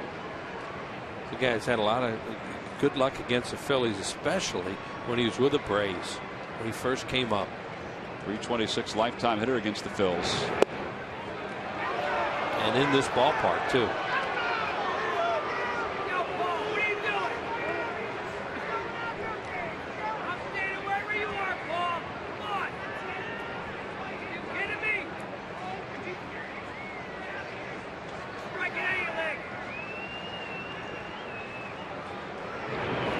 Ground ball toward third, a foul ball. Just foul.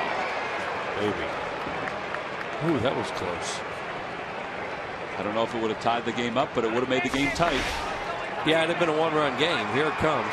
Jammed him a little bit.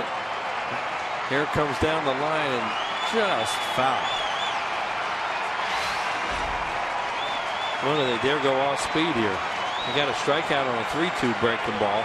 They have 2 pitches to play with here.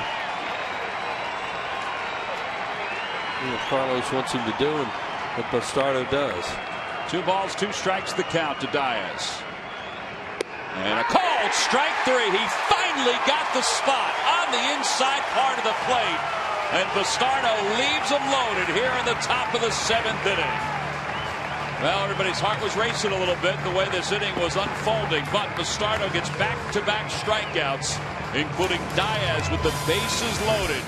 He finally found the black on the inner half. No runs, 1 hit, 3 men left. Time to stretch here in Philadelphia. Phillies on top by 3.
answer. All right, Wheels, you've had a long time to think about this one. Roy Halladay earned his 200th win against the Marlins. What team did he beat for his 100th victory? That's easy. I don't know. Oh. You're not going to give a guess? Well, you have 28 other teams. Well, 29 other teams to think about. Just grasping for straw. All right, let's say it was a good team. Yeah. Let's say the Red Sox. Very close. But the Wheels. Yankees. No, I said very close. You said Red Sox. Why? Because it's the White Sox. Oh. Okay. Back on May 31st, 2007. There's Doc. Doc will start Sunday's ball game for the Phillies. Matt Diaz stays in the game. Upset about the last strike called by Paul Schreiber. He's in left field. And Ryan Webb is the new pitcher for the Marlins. As we go to the bottom of the 7th. Webb in 11 games, 1-1, 2.35 earned run average. 7 strikeouts in 15 and a third. And he'll face Ben Revere, a pinch hitter. Now here it is. It's high enough. Is it inside? Depends on where across the home plate. And I'm sure Matt Diaz is saying, well, I think the ball is inside. Big call for the Phillies. Pretty good frame, too, by Carlos Ruiz. Revere is 1 for 2. An RBI single his first time up. Grounded out his last time. Shows bunt. Not a bad idea. And it's 1-0. Webb's a good guy to bunt on because he throws a lot of sinkers.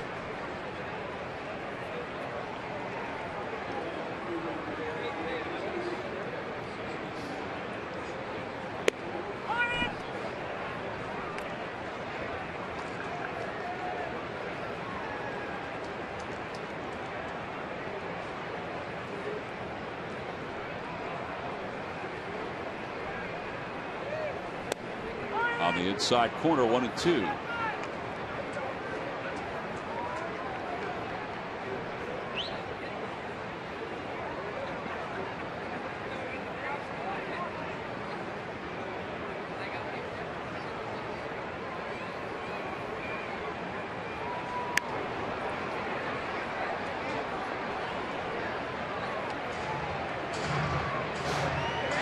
There's a lot of balls you have to look out for in the dugout. If you're on your toes. That one went into the Marlins dugout. You really didn't have to be on your toes for it. That's a bare hand play. Pretty softly hit. But he stays alive.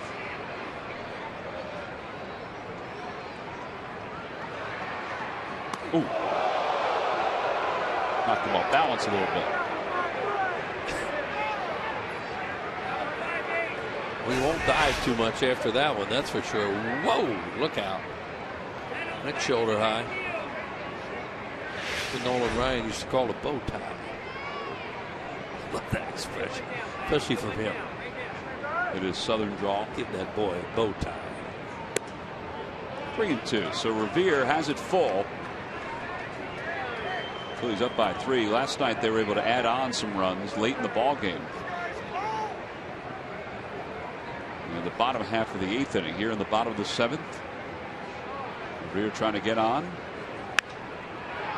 shoots it foul, and it remains 3-2.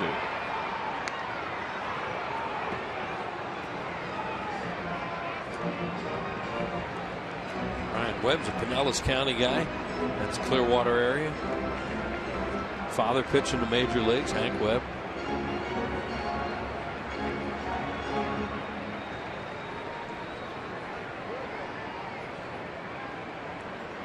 Now time is called. Brentley's going to go out and talk to Webb. Webb was acquired from the San Diego Padres. It was a good trade for the Marlins at the time. They were adding some pieces to their bullpen. But with all the changes that they've had the last couple of years, he was a piece of the foundation last year. And this year, well, with all the changes, it doesn't have the same kind of effect to have him, a sinker baller with some power in his arm late in the game. They get Mojica in that trade too? Yeah. And a called strike 3. Paints on the inside part of the plate. Going away here in the bottom of the 7th.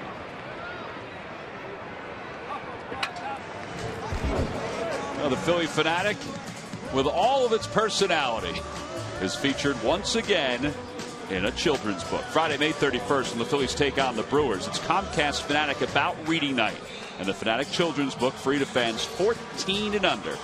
It's the Phillie Fanatics Hall of Fame journey. Order now at Phillies.com.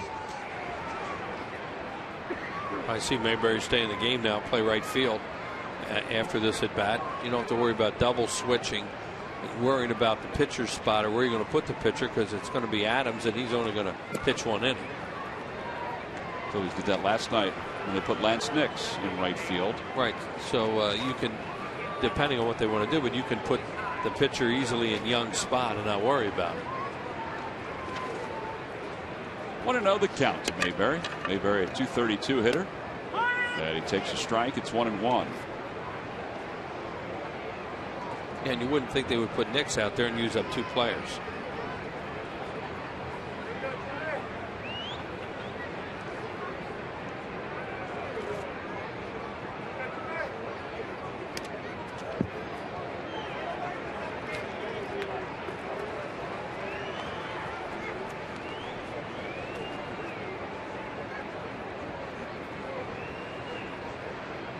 Look at Fanatic hard at work, Wheels.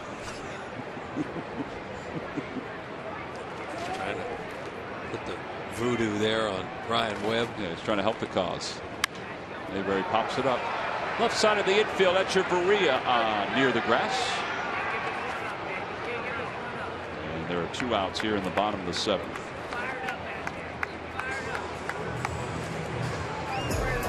Jimmy Rollins coming up. Our Hyundai defensive play of the game happened early in the ball game. Hey, this was early in the game. Looked like a breaking ball, a little slider. Antonio Polanco broke his bat. Jimmy, nice play right there, under control, and then gets a good grip on it. Nice little backhanded flip, and they get the out at second. Brought to you by your local Hyundai dealers.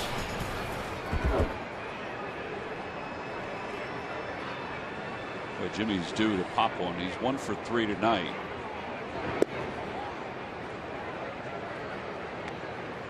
And it's 1 ball and no strikes.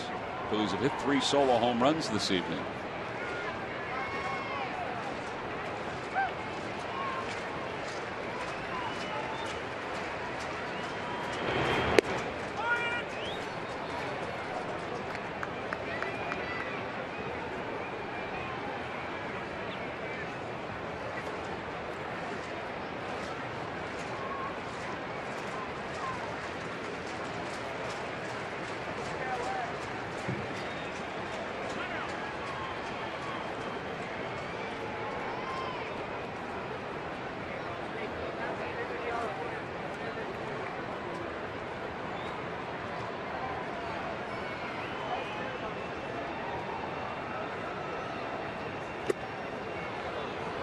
Foul tip, 1-2. Marlins in the top of the 8th will have Solano, Polanco, and Dobbs. They'll be up to face Mike Adams.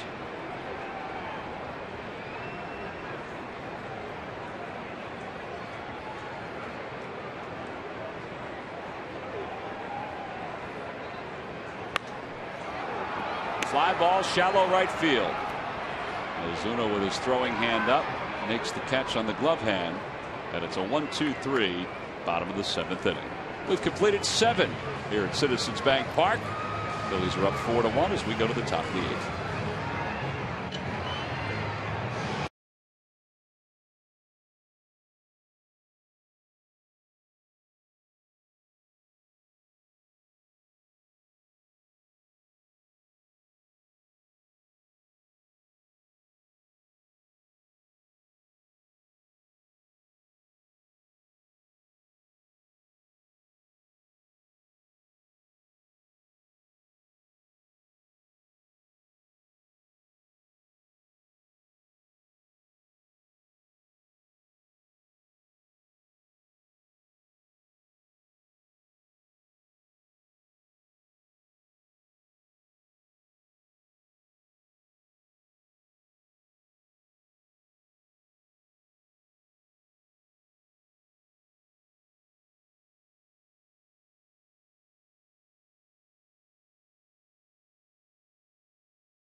Your local dealer at ChevyDealer.com. By McDonald's, I'm loving it. And by Honda. Visit your Honda dealer today for great deals. Only a Honda is a Honda.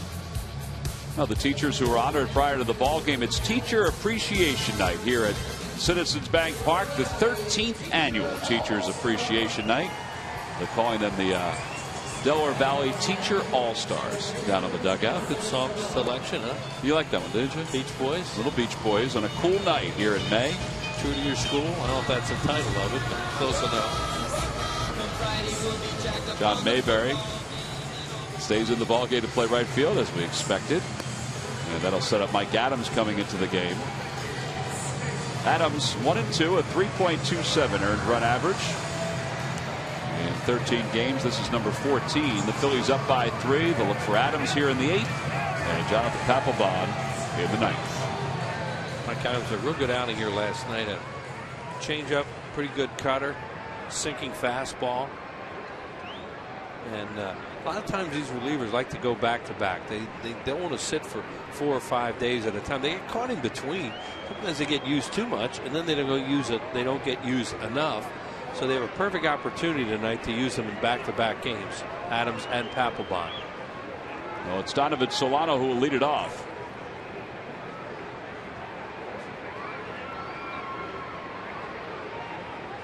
And Solano takes a fastball up and in. 1 ball, no strikes. Solano's 2 for 3. He had 2 hits in last night's ball game.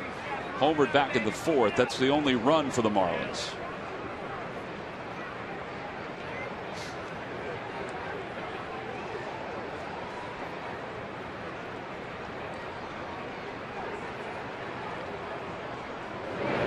Ground ball to shortstop. Rollins set himself up perfectly to backhand and throw. And Placido Polanco's coming up. Time for the Major League Notebook with Murph. Murph, take it away. All right, thank you, Tom. Brought to you by Gwinnett Mercy College. And Cardinals closer Jason Mont is being shut down for the season. According to reports, Mont will have Tommy John surgery to repair a ligament that he tore in his elbow. He's been out since March 29th, but the team was hopeful he could return without surgery, but that's not the case. And as expected, Ryan Zimmerman has been activated for the Washington Nationals. He is in the game tonight. He's batting just .226 with 1 home run and 11 RBIs coming into the game. He had been battling that sore hamstring, and I just checked his numbers for tonight. Off to a slow start. 0 for 3 tonight with 3 strikeouts is Ryan Zimmerman, but back for the Washington Nationals, guys. Nationals are trailing that ball game 3-1 against the Pirates in the top of the 8th inning. Murph, you got a lot of security behind you there, buddy. Yeah, the folks behind me, they're just making sure nothing happens, which is great. Jordan is here, and Janine is here, and Mike is here. And Mike is graduating from Gwinnett Mercy College nice. next week, so congratulations to Mike. Does he have a notebook like you do? Well, I might have to give him the notebook. I mean, why not, right? Here, I present you the Gwinnett Mercy College notebook. You got it. Happy graduation. Very good, Murph. Very good. He'll be hard-pressed to get a better graduation present than that. That's a good job, Murph. Line drive by Polanco to right center field. A base hit with 1 out here in the 8th. So Polanco has his second hit of the series. Ryan Zimmerman comes back off a long stint in the DL, and he has to face A.J. Burnett. Now that can get some strikeouts. Yeah, Burnett has been throwing well tonight. The Braves had been trailing the Mets 3-1, but all of a sudden they scored a couple of runs to tie that one up. That one's moved to the bottom of the 6th inning. Let's look at some of the Braves numbers. You realize Dan Uggla's hitting 163? Done that before. It's amazing. Remember that what he hit under 200 of the All-Star break one year, a couple of years ago, and their strikeout numbers are unbelievable. But they win a lot. Dobbs takes low 1-0. Hit a lot of homers, just like we faced them on opening day and said, well, they're going to hit a lot of homers. They're going to strike out a lot. See what their pitching will do, and they do shorten the game with a very good bullpen. You just wonder with all the strikeouts, though, if they can sustain the success. Yeah.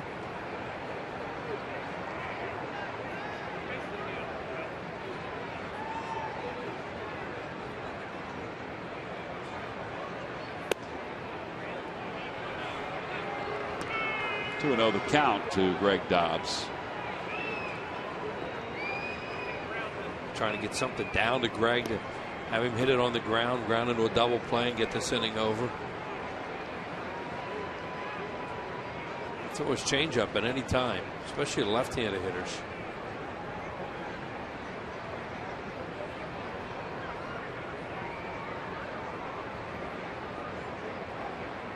That was a great shot we had right there. The idea of how infielders cheat for double plays. And, it leaves a hole wide open for a left-handed hitter, but you're playing the percentages of getting closer to the bag and trying to get at least a lead man or a double play if you can with one out.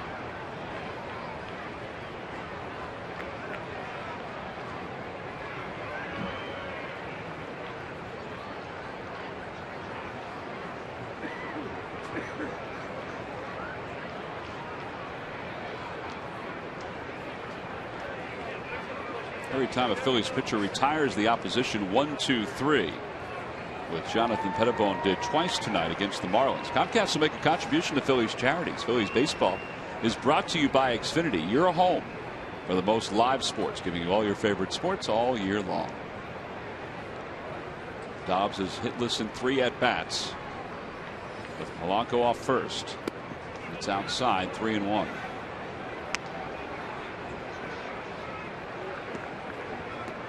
Ruggiano on deck.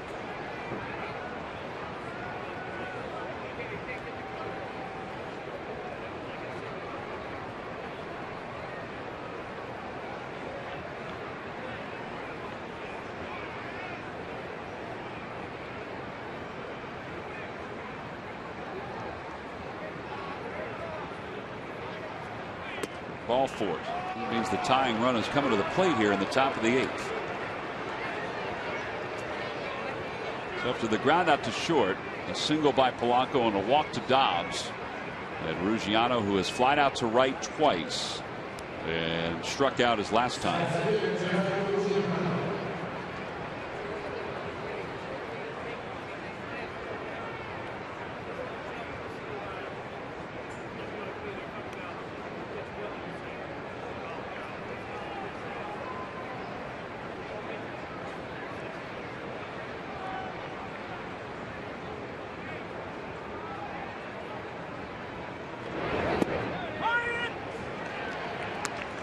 He said he can throw the changeup or cutter at any time, and he throws the cutter right there, 84 miles an hour.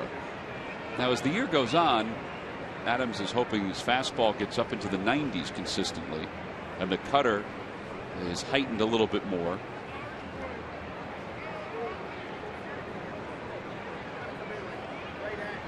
Owen won the count, runners on first and second.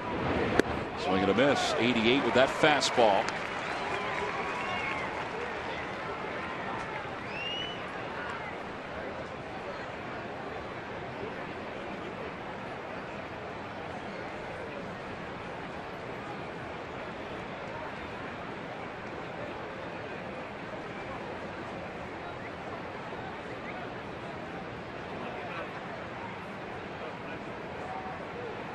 Got him. Ruiz hangs on. A foul tip and a strikeout.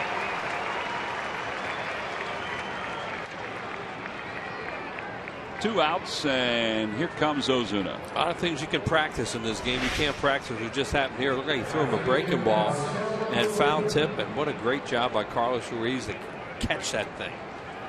All he can do is follow the ball, and he fouls it, and he gets it just before it hit the ground. And you saw Ruggiano spin around to see what happened there. Ruggiano was hoping that that ball had released from the glove a little bit as Ruiz hit the dirt. Ozuna is 2 for 3.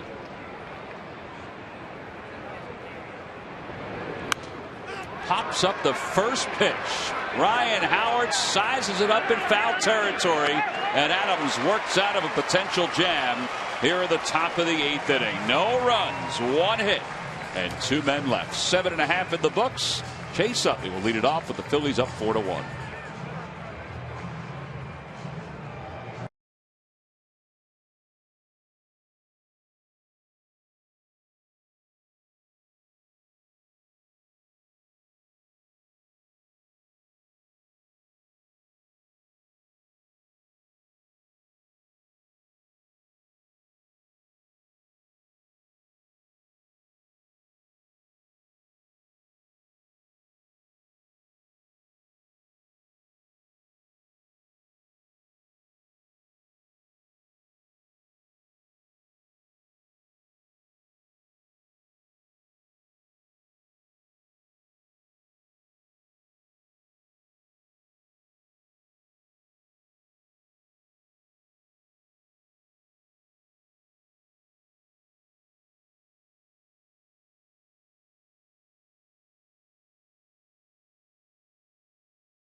3-game series. It's Irish Heritage Night here at Citizens Bank Park. Sunday a 4:05 start. Or Saturday at 4:05 start. Sunday, 1:35, Wistar Institute Melanoma Awareness Day, presented by Independence Blue Cross and Citizens Bank. A free Phillies floppy hat to fans 14 and under. Order your tickets at Phillies.com. So one of the Phillies ushers out there, moving her hands up and down because it's Bongo Cam that's going on here at Fanavision. Very popular thing. There you go. Everybody wants to try to get up on Fanavision. Got to stay coordinated, Wheels, when you're up on Fanavision. Yeah. Wear those glasses.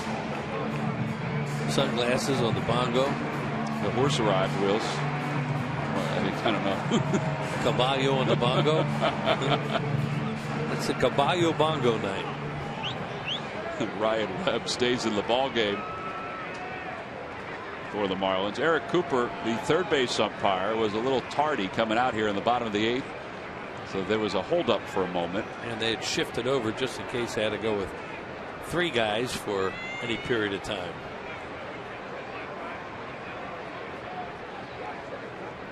Yeah, that happened last week in New York where Brian Onora just ran off the field up at Citi Field.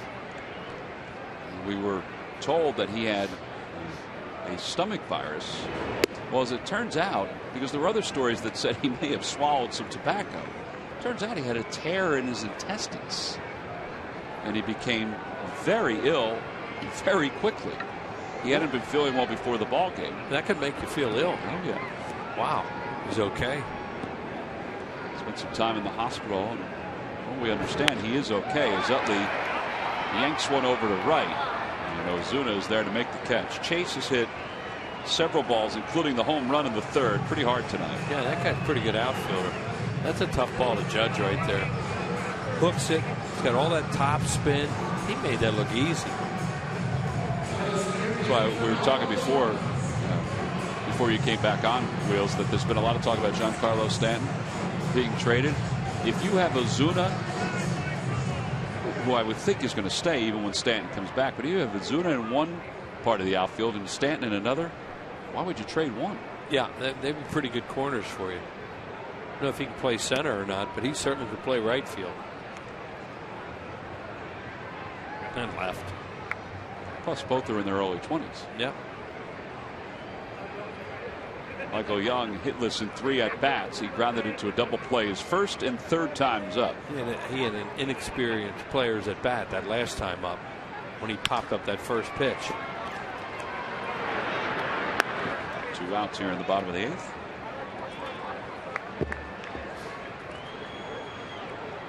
Wheels.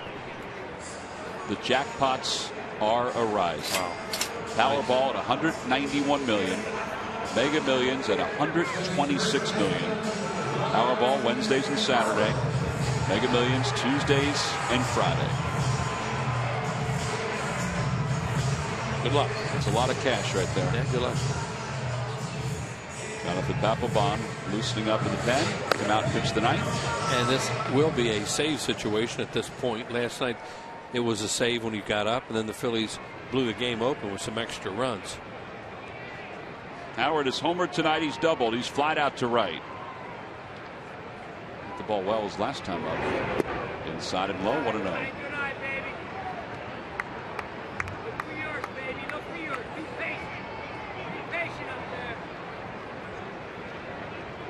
Tomorrow, a rematch of one of the games down in Miami earlier this season. Jose Fernandez for the Marlins against Cole Hamels.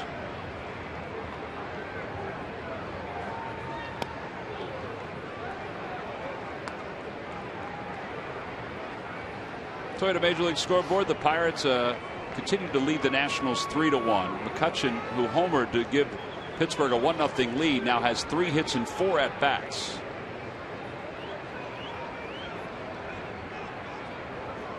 A.J. Burnett is the pitcher of record on the winning side for the Pirates. If the Phillies hang on tonight and the Marlins wind up losing, the Phillies would gain a game on Washington and be a game behind them for 2nd place in the East.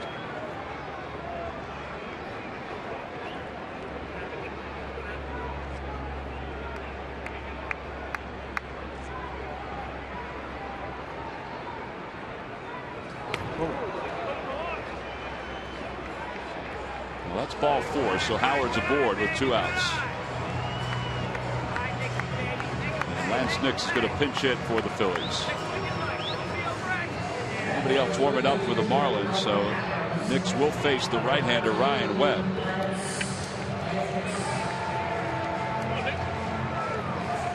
Lance Nix is a big reason why the Phillies pinch hitters are sitting atop the majors with 15 pinch hits and 13 runs batted in. Lance has 7 of those pinch hits and 2 pinch hit home runs.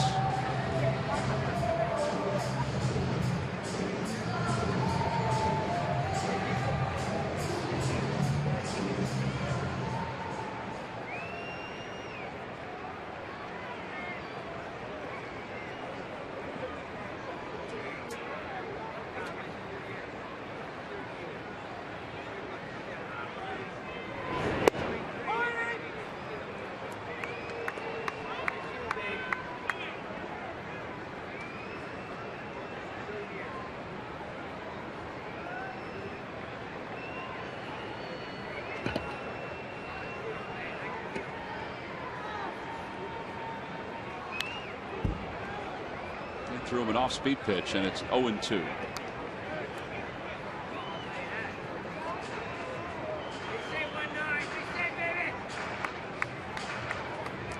Webb would help a winning ball club. A guy that could pitch the 6th or 7th inning, maybe even the 8th inning as he gets a little more experience. Yeah, and he keeps the ball down. That's what he is. He's a sinker, slider, changeup type guy. Did Nix go? They appeal. Yes, he did, says Eric Cooper. And that'll do it for the bottom of the 8th inning. No runs, no hits, 1 man left. We go to the top of the 9th. It is a safe situation for Jonathan Papelbon.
Marlins trying to take game 2 of the series. Time to take a look at our Mazda leaders as we look at Jonathan Papelbon's numbers. No wins, no losses, a 1.80 ERA, 6 strikeouts in 10 innings of work. He has 4 saves and 4 opportunities. That is part of the Mazda leaders. Jonathan Papelbon, since 2008, is the leader in saves in baseball. Jose Valverde is second. Mariano Rivera is third. And Brian Wilson, who still is not with the ball club in the major leagues, is fourth with 164 saves. So Papelbon trying to close this one out here in the 9th inning. 4 runs, 8 hits, no errors for the Phillies. 1 run, 6 hits, 1 error for the Marlins. Well, he said yesterday during the outset of the telecast that it was important to get home field advantage back for the Phillies. They won last night, and they're hoping to win one here tonight. So it's starting to get back for the Phils.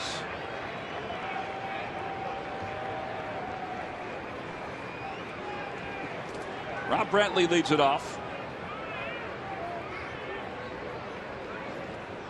Said Papelbon has 4 saves and 4 opportunities. He has not pitched in a save situation since the 22nd of April. Throws the pitch inside, 1-0 to Brantley, who is 0 for 2. Ground out and a fly out to center.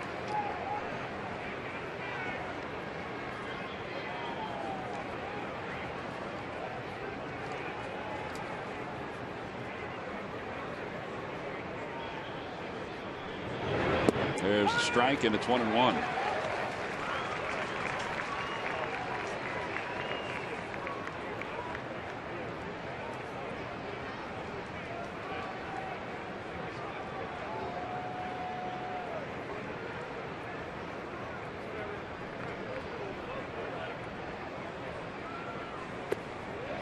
Let's see if he offered at it. Yep, says Eric Cooper, 1-2.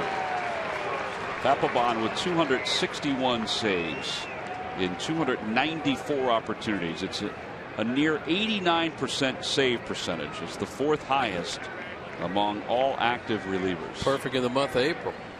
55 for 55 during his career. I didn't realize this until I saw the note. As Brantley hits one down the left field line, Dominic Brown gives it a look, and it's out of play. That no other reliever in Major League history has a perfect save percentage in any month since it became official stat in 1969. And it is impressive, especially that month. You know, you're just not in any kind of groove. Well, hitters don't like the month of April for the most part, especially in the Northeast. Here's the 1-2 pitch. Ground ball towards second. Chase Utley is stepped to his right.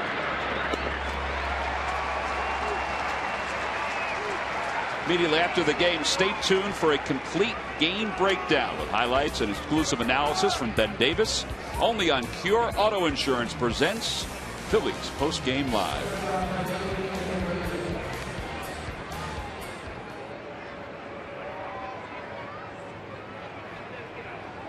Phillies are hoping they're talking about another victory for them. They won last night. They're up by 3 here tonight. They've got Echeverria, and then Chris Coughlin's come out in the on-deck circle. Echeverria is 0 for 2. Walked his last time up.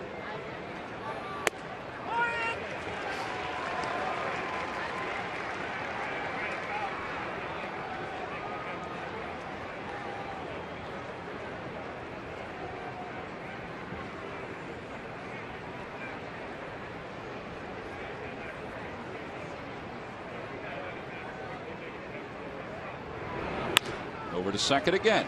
Utley this time a step to his left. 2 outs.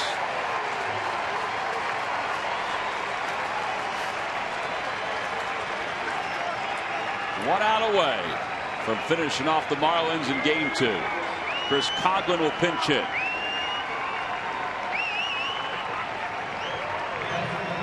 Last night Papelbon pitched a perfect 9th inning. You're getting it done tonight too. A lot of fastballs. He threw a split in there, and he only thrown 7 pitches, 6 strikes. Fans coming to their feet, looking to celebrate a Phillies victory.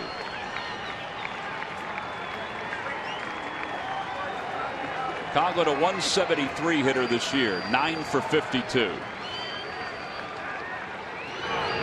Lays off. It's 1-0. That was a split from Papelbon. His splitter will come in usually 87, 88 miles an hour. Fastballs in the low 90s.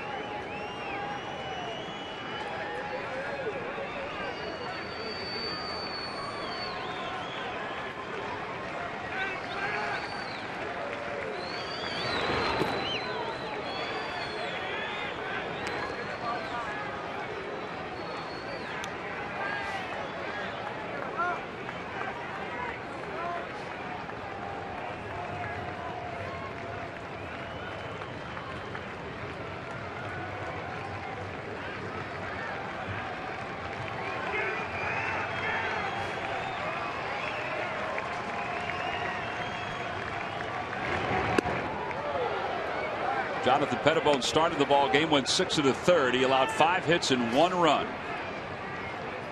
Papelbon trying to save the second win for Pettibone. Mentioned Pettibone's only walked 2 and 16 1/3 this year. Chicago takes strike 1. Right down the chute, 92. 3-1 the count.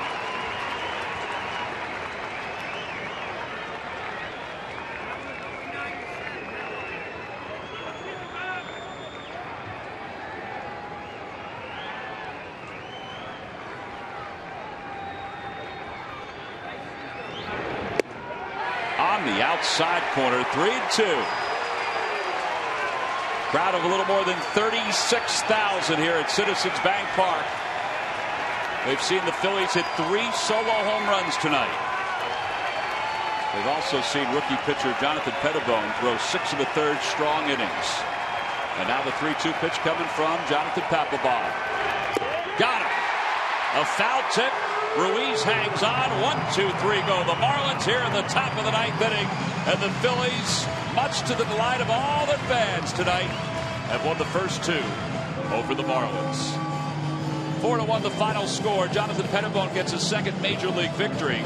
Ryan Howard, well, he's starting to find his home run stroke. Dominic Brown has homered in back-to-back ball games for the Phillies. Chase Utley, along with Ryan Howard, they've homered in the same game for the 49th time in their big league career. Yeah, they did a good job beating a pitcher tonight, Ricky Nolasco, who has pitched very, very well against him in his career. He's faced him a lot, and he's pitched well in this ballpark. His curveball is his best pitch in a lot of games. It wasn't real effective here tonight, and they did run out the long ball on him. Well, how about our W.B. Mason deliveries of the game? This is pretty special here. This young man, A.J.